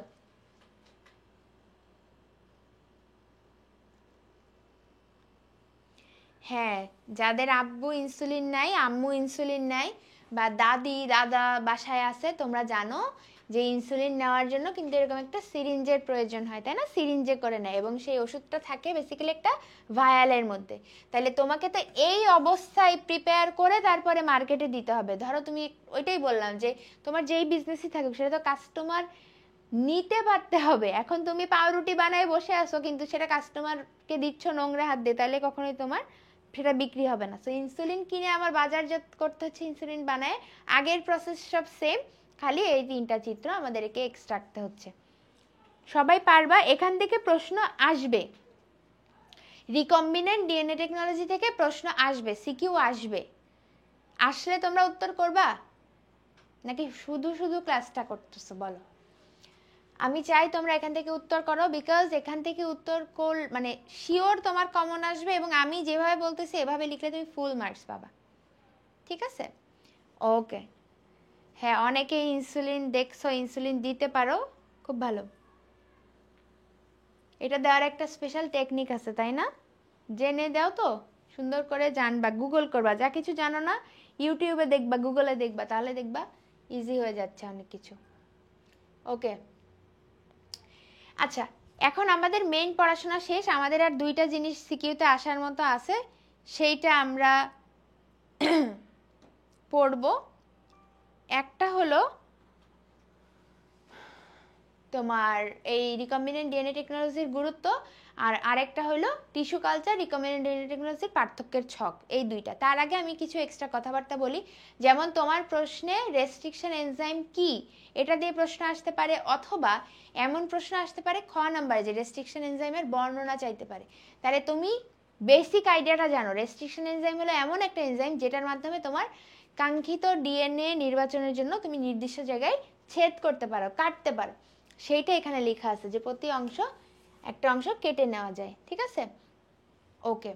আর প্রত্যেকটাই ব্যাকটেরিয়াম কোষ কমপক্ষে একটা করে রেস্ট্রিকশন এনজাইম উৎপন্ন করে থাকে। তো এইটাই তুমি যদি একটু ধারণা রেখে দাও তাহলে কিন্তু ক নাম্বারে আসলে তুমি পারবা। এরপর আসে দেখো রিকম্বিনেন্ট ডিএনএ প্রযুক্তির ব্যবহার। এখানে তোমার অ্যাজ এ হোল এখানে 4টা পয়েন্ট দেওয়া আছে এবং তারপর সেগুলো বর্ণনা করা আছে। যেমন 1 নম্বরে কি দেখো, উপকারী দ্রব্য উৎপাদন। উপকারী দ্রব্য উৎপাদন মানে তামাক গাছে হেপাটাইটিস বি ভ্যাকসিন উৎপাদন। তোমরা কেউ হেপাটাইটিস বির ভ্যাকসিন নিছো ছোটবেলায়? ছোটবেলা থেকে কেউ কি একটা ডোজেরও হেপাটাইটিস বির ভ্যাকসিন নিছো? নিয়ে থাকলে জানবা এটা কিন্তু খুবই মানে লাইফ সেভিং একটা ভাইরাসের না হয়, ভাইরাসের জন্য আর কি ভ্যাকসিন দেওয়া হয়। তো এই হেপাটাইটিস প্রিভেন্ট করার জন্য প্রতি বছর বিশ্বে অনেক অনেক টিকা উৎপাদন করতে হয়, ভ্যাকসিন উৎপাদন করতে হয়। সো বিজ্ঞানীরা গবেষণা করে তামাক গাছের মধ্যে হেপাটাইটিস বির ভ্যাকসিন উৎপাদন করে ফেলছে, এটাও রিকম্বিনেন্ট ডিএনএ টেকনোলজির মাধ্যমে। তারপরে যে পরিবেশের বিভিন্ন প্রতিকূলতা তুমি যাতে করতে পারো, প্রিভেন্ট করতে পারো, বেঁচে থাকতে পারো, সেই জন্য যে লবণাক্ত সহিষ্ণু জিন উৎপাদন করা, ক্ষতিকর পোকা প্রতিরোধী জাত উদ্ভাবন করা, আগাছানাশক প্রতিরোধী জাত উদ্ভাবন করা, এগুলো করা যায়। এখন তোমার পরীক্ষায় যদি আসে তাহলে তুমি কিভাবে লিখবা? তুমি 1 নাম্বার লিখবা কৃষি ক্ষেত্রে। কিভাবে লিখবা? কৃষি ক্ষেত্রে আমি একটু দেখাই। তোমার পরীক্ষায় এই ধরনের প্রশ্ন যখনই আসবে তুমি লিখবা কি রিকম্বিনেন্ট ডিএনএ টেকনোলজির ব্যবহার বা প্রয়োগ দিয়ে শুরু করবা, এইভাবে লিখবা।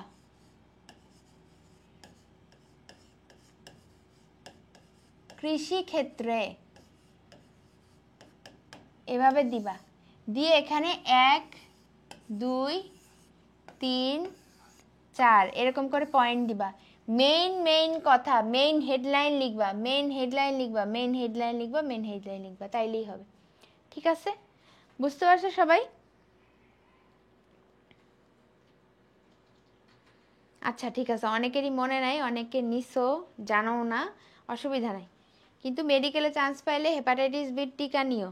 পরবর্তীতে দেখা যায় যে তোমার মানে ওই পেশেন্টের অপারেশন করার সময় বা পেশেন্টের যে কোনো একটা প্রসিডিউর করার সময় কারোর যদি হেপাটাইটিস বি থেকে থাকে, সে যদি এই ভাইরাসে ইনফেক্টেড হয়ে থাকে, তাহলে তোমার মানে কোনোভাবে যদি রক্ত এক্সচেঞ্জ হয় কোনোভাবে, ধরো ওই যে ডায়াবেটিস যারা চেক করছো বাসায় জানো যে ডায়াবেটিস চেক করার জন্য যে গ্লুকোমিটার আমরা ইউজ করি, সো ওই যে একটা নিডল টাইপের জিনিস থাকে, সুই, ওই সুই যদি ওই পেশেন্টেরও লাগে, তোমার হাতেও ঢুকে যায় এবং তোমার স্কিন মানে ভেঙে গিয়ে রক্ত বের হয়, তাহলে কিন্তু তুমিও হেপাটাইটিস বি দ্বারা আক্রান্ত হবা। তুমি ধরো অপারেশন করতেছো, ওই পেশেন্টকে যেই সুতা দিয়ে সেলাই করতেছো, যেই ছুরি কাঁচি দিয়ে কাজ করতেছো পেশেন্টের উপর, সেই সেম জিনিসগুলো তোমার লেগে গেল, তোমার স্কিন কেটে গেল এবং রক্ত বের হইলো, তাহলেও কিন্তু তোমার হেপাটাইটিস হওয়ার সম্ভাবনা 100%। ঠিক আছে, দ্যাটস ওয়াই যারা মেডিকেলে চান্স পাবা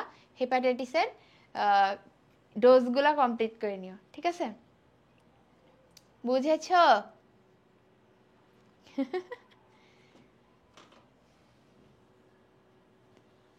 ওকে, সো কৃষিক্ষেত্রে আসলে অবশ্যই মানে এরকম গুরুত্ব আসলে অবশ্যই কৃষিক্ষেত্রে দিয়ে এরকম পয়েন্ট লিখবা। তারপর তুমি এরকম করে চিকিৎসা ক্ষেত্র লিখবা, চিকিৎসা ক্ষেত্রে এরকম করে পয়েন্ট লিখবা।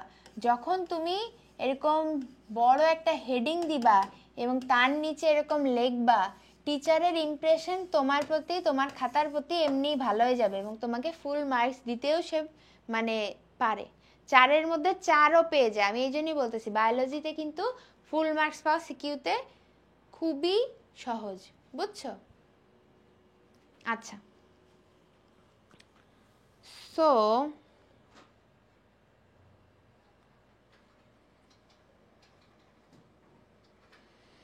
হ্যাঁ, তাহলে আমরা এইগুলাই সুন্দর করে লিখব।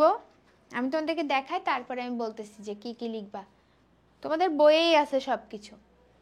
তাহলে কৃষি ক্ষেত্রে আমরা কি কি দিব?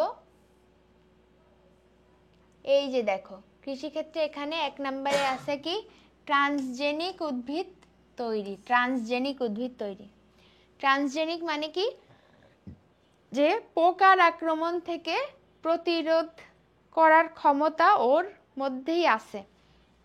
হ্যাঁ, মানে ধরো যে সকল পোকা ফসলকে আক্রমণ করলে ওই ফসল নষ্ট হয়ে যেত, তাহলে কি আমার আলাদা করে আগাছা নিধন করার জন্য বা এই পোকা মারার জন্য আলাদা করে ওষুধ প্রয়োগ করতে হতো, কীটনাশক প্রয়োগ করতে হতো। শুনছো না কীটনাশকের নাম? তো সেটা তো উদ্ভিদের জন্য ক্ষতিকর। দ্যাটস ওয়াই এটাকে এমনভাবে রেডি করে দেওয়া হয়েছে রিকম্বিনেন্ট ডিএনএ টেকনোলজির মাধ্যমে, যাতে এর মধ্যে পোকার আক্রমণই খুবই কমে যাবে, আর হবে না। ঠিক আছে, এটার কথা বলছে। সো এখানে যে আগাছা নিধনকারী একটা নাম বলছে গ্লাইফোসেট।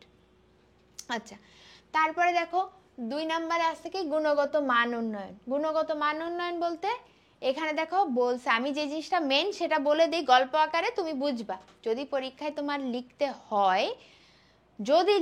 হয়, বাই এনি চান্স শুধু যদি কৃষিক্ষেত্রেই বর্ণনা করতে বলে বা শুধু যদি চিকিৎসা ক্ষেত্রেই বর্ণনা করতে বলে, তখন তো ওইটাই বড় করে লিখতে হবে, সেটাই আমি তোমাদেরকে বলতেছি। সো অস্ট্রেলিয়াতে অনেক ভেড়া চাষ হয়, মানে ভেড়া পালন হয়। তো এই ভেড়াগুলোকে নর্মালি ওরা ক্লোভার জাতীয় ঘাস খাওয়ায়। সমস্যা হলো এই ঘাসের মধ্যে সালফারের অভাব থাকে, তাহলে ওই ভেড়াগুলো তো শুধু ঘাসই খাচ্ছে, আর সেই ঘাস খাওয়াতে তাদের সালফারের অভাব হচ্ছে। এই জন্য রিকম্বিনেন্ট ডিএনএ টেকনোলজি প্রয়োগ করে বিজ্ঞানীরা কি করছে, এমন এক এই ঘাস তারা তৈরি করে ফেলছে যার মধ্যে নাকি সালফার আছে। তখন ওই ভেড়াগুলা এই ঘাস খাইলেও তাদের আর সালফারের অভাব হয় না, তখন আমাদের সমস্যার সমাধান হয়ে গেল। বুঝছো? এবং এই যে সালফার জিনিসটা সে পাইছে কোত্থেকে বিজ্ঞানীরা, তারা এটা নিচে কথা থেকে সূর্যমুখীর সালফার অ্যামিনো অ্যাসিড সৃষ্টিকারী জিন থেকে। বুঝছো? তাহলে তুমি জাস্ট জিনিসগুলো মাথায় রাখো, যদি পরীক্ষায় কোনোভাবে আসে যাতে লিখতে পারো। ঠিক আছে? আচ্ছা, তুমি এখানে শুধু এক্সাম্পলও দিতে পারো। যেমন তুমি 1 নম্বরে দিবা কৃষিক্ষেত্রে, লিখছো না? দাঁড়াও আমি তোমাদেরকে দেখাই, তোমাদের আবার না দেখাইলে মন খারাপ হয়েছে। কই লিখলাম?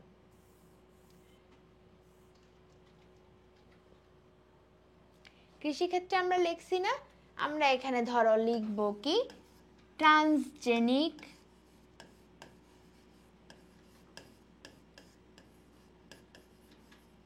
উদ্ভিদ।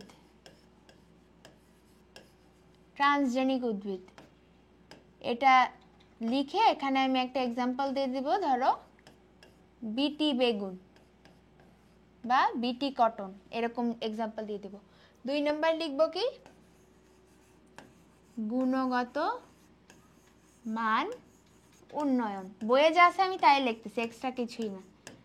এখানে লিখবা কি যে এই লাইনটা হুবহু লিখে দিবা, তোমাদেরকে লাইনটা দেখাই। এই যে এই লাইনটা লিখবা, সূর্যমুখীর সালফার তৈরিকারী জিন সমৃদ্ধ ক্লোভার ঘাস, এই লাইনটা লিখবা। ঠিক আছে? সালফার তৈরিকারী জিন সমৃদ্ধ ক্লোভার ঘাস, এই কথাটা লিখবা। এক্সাম্পল, তোমরা কি আমার কথা বুঝতেছো? আমি জাস্ট এখানে একটা করে মেইন পয়েন্ট লিখতেছি আর একটা হলো এক্সাম্পল দিচ্ছি। তারপরে দেখো, তারপরের পয়েন্টটা অনেক ইন্টারেস্টিং, এটা পরীক্ষায় আসে। সেটা হলো এই যে বাংলাদেশ সহ এশিয়ান কান্ট্রিগুলোর আমরা সবাই কি খাই? আমরা হলো ভাত খাই বেশি বেশি, কিন্তু এই এশিয়া মহাদেশের ছেলে মেয়েদের সবসময় ভিটামিন এ এর অভাব হয়। সো ভিটামিন এ এর অভাব হলে কি হয়? রাতকানা রোগ হবে। এই জন্য বিজ্ঞানীরা কি করছে, এই ভাতের মধ্যে এমন এক ধরনের রাইস তারা তৈরি করছে যার মধ্যে এই ভিটামিন এ তারা দিয়ে দিছে। তাইলে তাদের আলাদা করে আর ভিটামিন এ কোত্থেকে খাবে সেই চিন্তা করা লাগে না, এবং এটার নামই হলো সুপার রাইস। তাইলে তুমি 3 নম্বরে ডিরেক্ট লিখে দিবা কি সুপার রাইস। এখানে লিখবা সুপার রাইস। ঠিক আছে? সুপার রাইস ভিটামিন এ সমৃদ্ধ, এটা লিখে দিতে পারো যদি তোমার ইচ্ছা হয়। গেল 3টা পয়েন্ট। তারপরে হলো 4 নম্বরে দেখো কি আছে, রোগ প্রতিরোধক্ষম জাত উদ্ভাবন। তুমি এটা দিতে পারো, নাও দিতে পারো। তুমি এইটা দিবা, দ্যুতিময় উদ্ভিদ সৃষ্টি। এটা খুব ইন্টারেস্টিং যে যখন আমরা জোনাকি পোকা সবাই দেখছি, জোনাকি পোকা যখন ওড়ে তখন তার মধ্যে এক ধরনের লাইট জ্বলার মতন একটা জিনিস দেখতে পাই। সেটা কেন হয়? বিকজ ওর মধ্যে লুসিফারেজ নামক একটা এনজাইম থাকে, লুসিফারেজ। এই লুসিফারেজ এনজাইমের প্রভাবে লুসিফেরিন নামক পদার্থ খরিত হয়ে আলোক বিচ্ছুরিত হয়। ফলে যেখানে যে অনেক তামাক গাছের ক্ষেত থাকে সেখানে কি করছে তারা, ওই তামাক গাছের মধ্যে এই লুসিফারিন জিনটা প্রবেশ করাই দিছে। দিলে কি হয়, যেখানে যেখানে তামাক গাছ উৎপন্ন হয়েছে ওই জিন সমৃদ্ধ পুরো ওই জায়গাটাই জোনাকি পোকার আলোর মতন উজ্জ্বল হয়ে গেছে। তাহলে আমরা এই পয়েন্টটা দিয়ে দেব দ্যুতিময় উদ্ভিদ সৃষ্টিতে। ঠিক আছে, 4 নম্বরে আমরা দিব কি,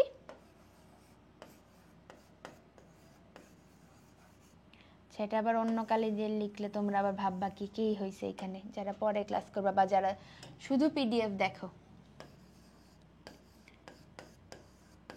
দ্যুতিময় উদ্ভিদ সৃষ্টিতে কেমন, এই 4টা পয়েন্ট দাও যদি কৃষিক্ষেত্রে আসে, মানে তোমার গুরুত্ব আসে। তারপরে তোমার তো চিকিৎসা ক্ষেত্রে দিতে হবে। চিকিৎসা ক্ষেত্রে 1 নম্বরে তোমার দিতে হবে ইনসুলিন,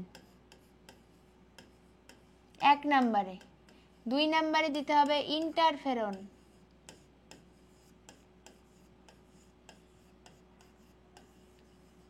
3 নম্বরে দিতে হবে টিস্যু প্লাজমিনোজেন অ্যাক্টিভেটর, টিপিএ। 4 নম্বরে তোমাকে দিতে হবে ইরিথ্রোপয়েটিন। এই 4টা জিনিস দিতেই হবে চিকিৎসা ক্ষেত্রে। সবাই কি আছে ক্লাসে? আছে?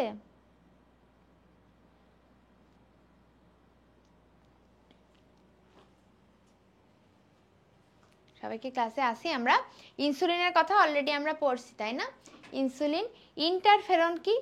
ইন্টারফেরন হইলো, আমরা যখন প্রতিরক্ষা চ্যাপ্টার পড়বো খুব সুন্দর করে বুঝবো যে ভাইরাসকে মারতে হইলে আমাদের বডির যেই মেকানিজম, যেই কোষটার মাধ্যমে ভাইরাসকে আমরা প্রতিহত করতে পারি সেটাই হলো ইন্টারফেরন। হ্যাঁ, এবং এই ইন্টারফেরন থেকে কিন্তু তোমার অবজেক্টিভও আসতে পারে, বুঝছো? অবজেক্টিভও আসতে পারে ইন্টারফেরন থেকে।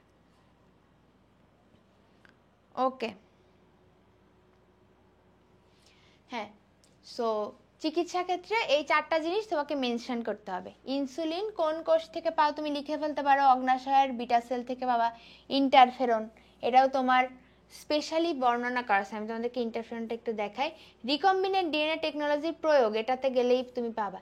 এই যে চিকিৎসা বিজ্ঞানের যে প্রয়োগটা আছে দেখো, ফার্স্টে আছে ইনসুলিন। তাই ইনসুলিন এটা লেখার পরে তুমি লিখবা হলো ইন্টারফেরন। এই যে ইন্টারফেরন, তাহলে ইন্টারফেরন হলো ভাইরাসের বিরুদ্ধে আমাদের প্রোটেকশন দেয়। ওকে, এটা কোন কোষ থেকে পাওয়া যায় এটা ইম্পর্টেন্ট। ইনসুলিন তো বললাম, ইন্টারফেরন পাওয়া যায় ফাইব্রোব্লাস্ট কোষ থেকে। ফাইব্রোব্লাস্ট লিখে দিচ্ছি, ফাইব্রোব্লাস্ট। কেমন? এটা থেকে কি পাওয়া যায়? ইন্টারফেরন। ইনসুলিন পাওয়া যায় বিটা কোষ থেকে, বারবার বলতেছি এটা কিন্তু ইম্পর্টেন্ট অবজেক্টিভ। ইনসুলিন পাওয়া যায় বিটা কোষ থেকে এবং ইন্টারফেরন পাওয়া যায় ফাইব্রোব্লাস্ট কোষ থেকে, ফাইব্রোব্লাস্ট। ওকে, তারপরে 3 নম্বরে দিবা কি? 3 নম্বরে দিবা হলো টিস্যু প্লাজমিনোজেন অ্যাক্টিভেটর। এটা তোমাদের খ নম্বরেও আসতে পারে, টিস্যু প্লাজমিনোজেন অ্যাক্টিভেটর। স্টার্ট দিয়ে রাখো। ওই যে তোমরা কখনো শুনছো মানুষের স্ট্রোক হইলে একটা ইনজেকশন দেয়। স্ট্রোক করে আসার পরে মানে নর্মালি বলে যে একটা ইনজেকশন দিয়ে ডাক্তার রোগী মেরে ফেলছে। সো এই স্ট্রোক করার পরে ইনজেকশনটা কি দেওয়া হয়, কেন দেওয়া হয়, কেন মরে যায় রোগী, এটাকে আসলে ডাক্তারের দোষ কিনা ছোট্ট করে একটু বলি। এটাতে স্ট্রোক মানে কি, স্ট্রোক 2 ধরনের হয়। হয় তোমার ব্রেনে রক্ত জমাট বেঁধে যায় অথবা রক্তক্ষরণ হয়।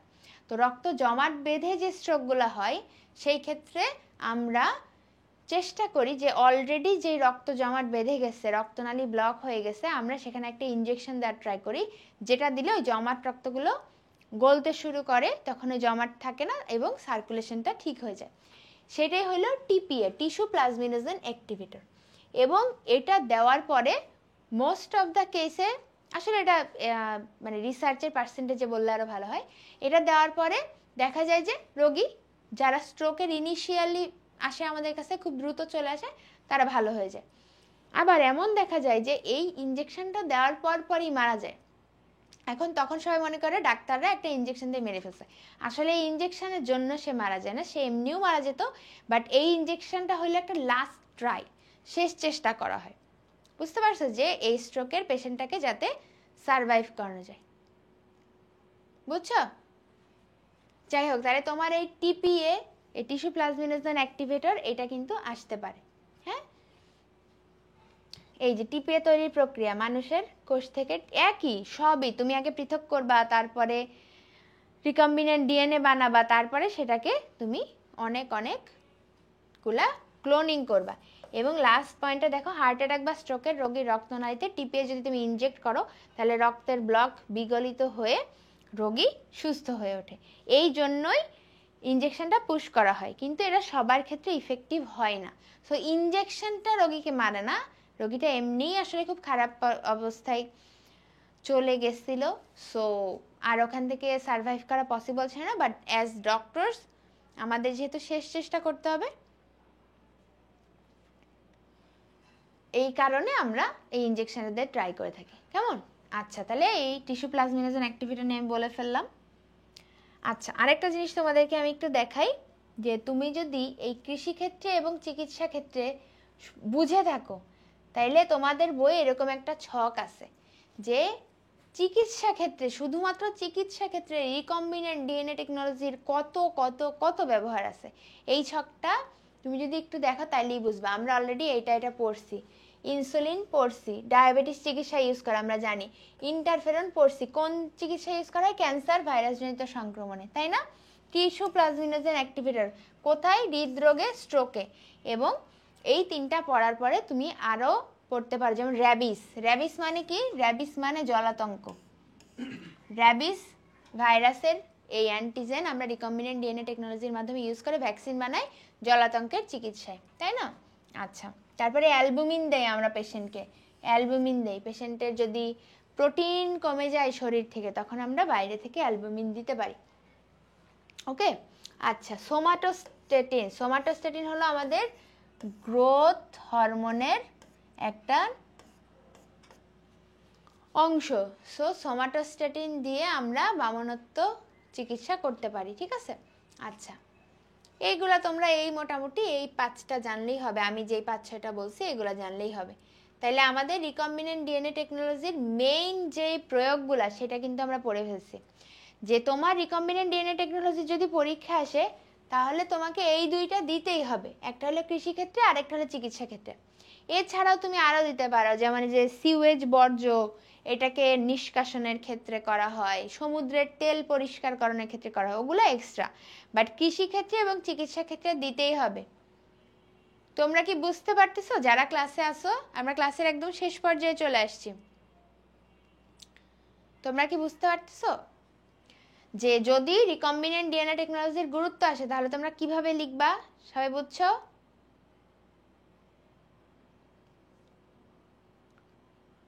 ওকে, আশা করি বুঝতেছো যে কৃষিক্ষেত্রে লিখবা, চিকিৎসা ক্ষেত্রে লিখবা, এবং তারপর লিখবা অন্যান্য। অন্যান্যর মধ্যে তোমার বইয়ে যেটা দেখবা, দেখো সমুদ্রের তেল নিষ্কাশনের ক্ষেত্রে, সিওয়েজ বর্জ্য আর্তিকরণের ক্ষেত্রে, এইগুলা তুমি লিখবা, ঠিক আছে? কিন্তু কৃষিক্ষেত্রে এই 4টা, চিকিৎসা ক্ষেত্রে এই 4টা তোমাকে লিখতেই হবে, মাস্ট লিখতেই হবে।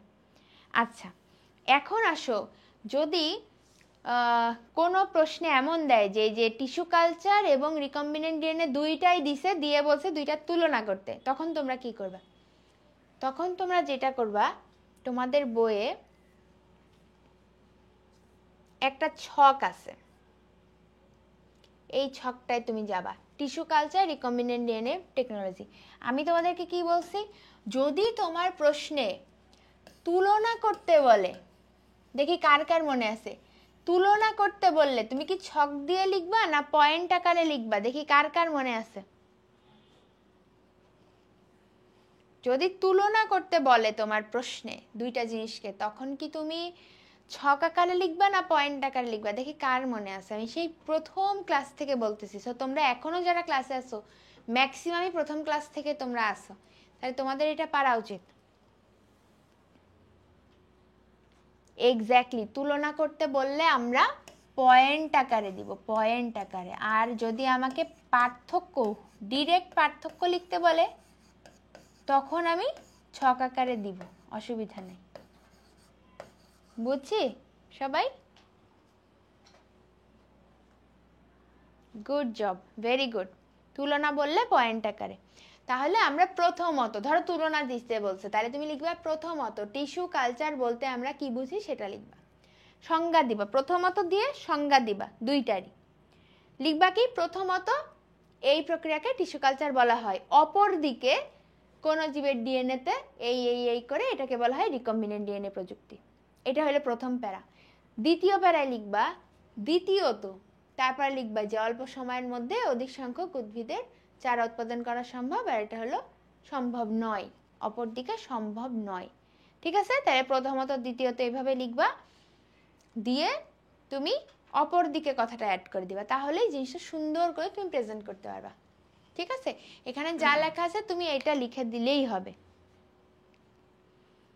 বুঝেছো সবাই? হ্যাঁ, তুলনা করতে বললে পয়েন্ট আকারে, পার্থক্য বললে ছক আকারে। ওকে, লাস্ট টপিক হলো জিনোম সিকোয়েন্সিং।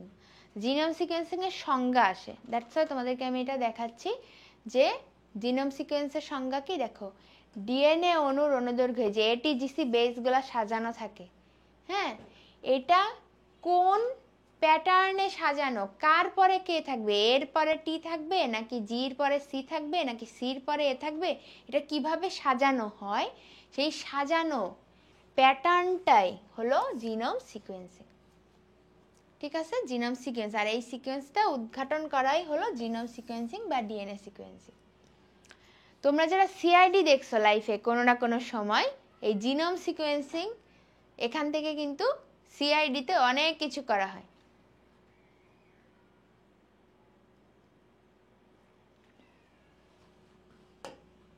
এই যে যেমন দেখো, জিনোম সিকোয়েন্সিং এর প্রয়োগ যদি তোমরা দেখো, এই যে অপরাধী শনাক্তকরণ, পিতৃত্ব নির্ধারণ, স্বজন নির্ধারণ, এই জিনিসগুলো কিন্তু অনেক ইম্পর্টেন্ট। হ্যাঁ, সো এগুলো নর্মালি ডিএনএ শনাক্তকরণের ক্ষেত্রে করা হয়। এছাড়া শ্রেণীবিন্যাসের স্তর নির্ধারণ, শ্রেণীবিন্যাসের বিভিন্ন বৈশিষ্ট্যের মিল নির্ধারণেও কিন্তু আমরা জিনোম সিকোয়েন্সিং দেখে থাকি। তো জিনোম সিকোয়েন্সিং এর সংজ্ঞাটা জাস্ট বলে দিলাম, যদি আসে তাইলে যাতে পারো। ইনসুলিন এবং ইন্টারফেরন কোত্থেকে আসে এটা কোনোভাবেই তোমার ভুল করা চলবে না। বুঝেছো? তাহলে এখন আসি, দেখো আমরা কি কি পড়ছি আজকে, দেখে ফেলি।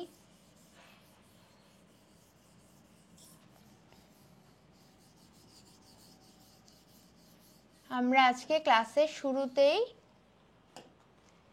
টিস্যু কালচারের সংজ্ঞা পড়ছি, পদ্ধতি পড়ছি, গুরুত্ব পড়ছি। সো টিস্যু কালচার আমরা সুন্দর মতন পড়ে ফেলছি। পরবর্তীতে আমরা অনেক কিছু পড়ছি, তারপর রিকম্বিনেন্ট ডিএনএ টেকনোলজির সংজ্ঞা পড়ছি, পদ্ধতি পড়ছি, গুরুত্ব পড়ছি, রিকম্বিনেন্ট ডিএনএ টেকনোলজি পুরাটা পড়ছি। সো এরই মাধ্যমে আমাদের জীব প্রযুক্তি যে ক্লাসটা সেটা কিন্তু শেষ হয়ে গেল। ওকে, জীব প্রযুক্তি ক্লাসটা শেষ হয়ে যাওয়ার সাথে সাথেই আমাদেরকে কিন্তু বোটানি সবগুলো ক্লাসও শেষ হয়ে গেল। দেখো, বোটানি সবগুলো ক্লাস ডান, আমরা বোটানির সবগুলো ক্লাস কমপ্লিট করছি। So huge congratulations to you যে তোমরা প্রত্যেকটা ক্লাসে ছিলা, প্রত্যেকটা ক্লাসে অ্যাটলিস্ট না থাকতে পারলেও করে নিছো, পরে নোট করছো, এবং তোমরা অ্যাটলিস্ট জানো এখন যে এইচএসসিতে যদি এখান থেকে প্রশ্ন আসে কি লিখতে হবে। So thank you so much. তোমরা যারা প্রথম ক্লাস থেকে আমাদের সাথে ছিলে, এই ক্লাসগুলো সব করছো, এবং এর আগে আমরা জুলজি ক্লাসও নিছি, সেইগুলাও অনেকে করছো, ম্যাক্সিমাম স্টুডেন্টই করছো। সো হ্যাটস অফ, তোমরা মানে ফাইনালি তোমাদের জুলজি বোটানি মিলে তোমাদের বায়োলজি সিলেবাসটা কমপ্লিট হলো আমাদের সাথে। আমার আসলে খুব ভালো লাগতেছে তোমাদের এই জার্নির পার্ট হতে পেরে। সো শেষ আমাদের ক্লাস শেষ। এখন কথা হলো, ক্লাস যেগুলো মিস করছি বা পাই নাই সেগুলো কই পাবো, সেগুলো পাইতে হলে আমাদের এই গ্রুপে জয়েন হয়ে থাকতে হবে, মেডিকেল টপার ক্লাব। এখানে আমরা ইউটিউবে যখন আপলোড করব সেটাও জানাবো, নতুন কোনো ক্লাস আসলে সেটাও জানাবো, তোমাদের পরীক্ষার মধ্যে ক্লাসের আপডেট থাকলে সব কিছু আমরা এই গ্রুপে জানাবো। ঠিক আছে? বুঝতে পারছো? তাইলে আমাদের সিকিউ ক্লাস শেষ সবগুলা। আশা করি তোমাদের উপকার হয়েছে। জানাতে পারো আমাদের গ্রুপে, খুব খুশি হব যে এই পুরো ক্লাসের এই যে বায়োলজি এ প্লাস রিভিশন লাইভ সিরিজ যে হইলো তোমাদের জন্য, এটা তোমাদের কেমন লাগছে এটা যদি জানাও আমি খুবই খুশি হব। থ্যাংক ইউ সো মাচ, সবাই ভালো থাকো। পরবর্তীতে যদি আমরা আরো ক্লাস নেই, সব আমরা এই গ্রুপে আপডেট দিয়ে দেবো। তো সবার জন্য শুভকামনা, খুব সুন্দর করে পড়াশোনা করো। আর পরীক্ষা পেছানোর কথা, অটোপাসের কথা এখন ভেবো না, আমি এটা নিয়ে কথা বলবো একটা ভিডিওতে, সেপারেট ভিডিওতে, বাট এগুলা চিন্তা করো না, ঠিক আছে? পরীক্ষা হয়ে গেলেই তোমার জন্য বেটার। ঠিক আছে, সবাই ভালো থাকো তাহলে।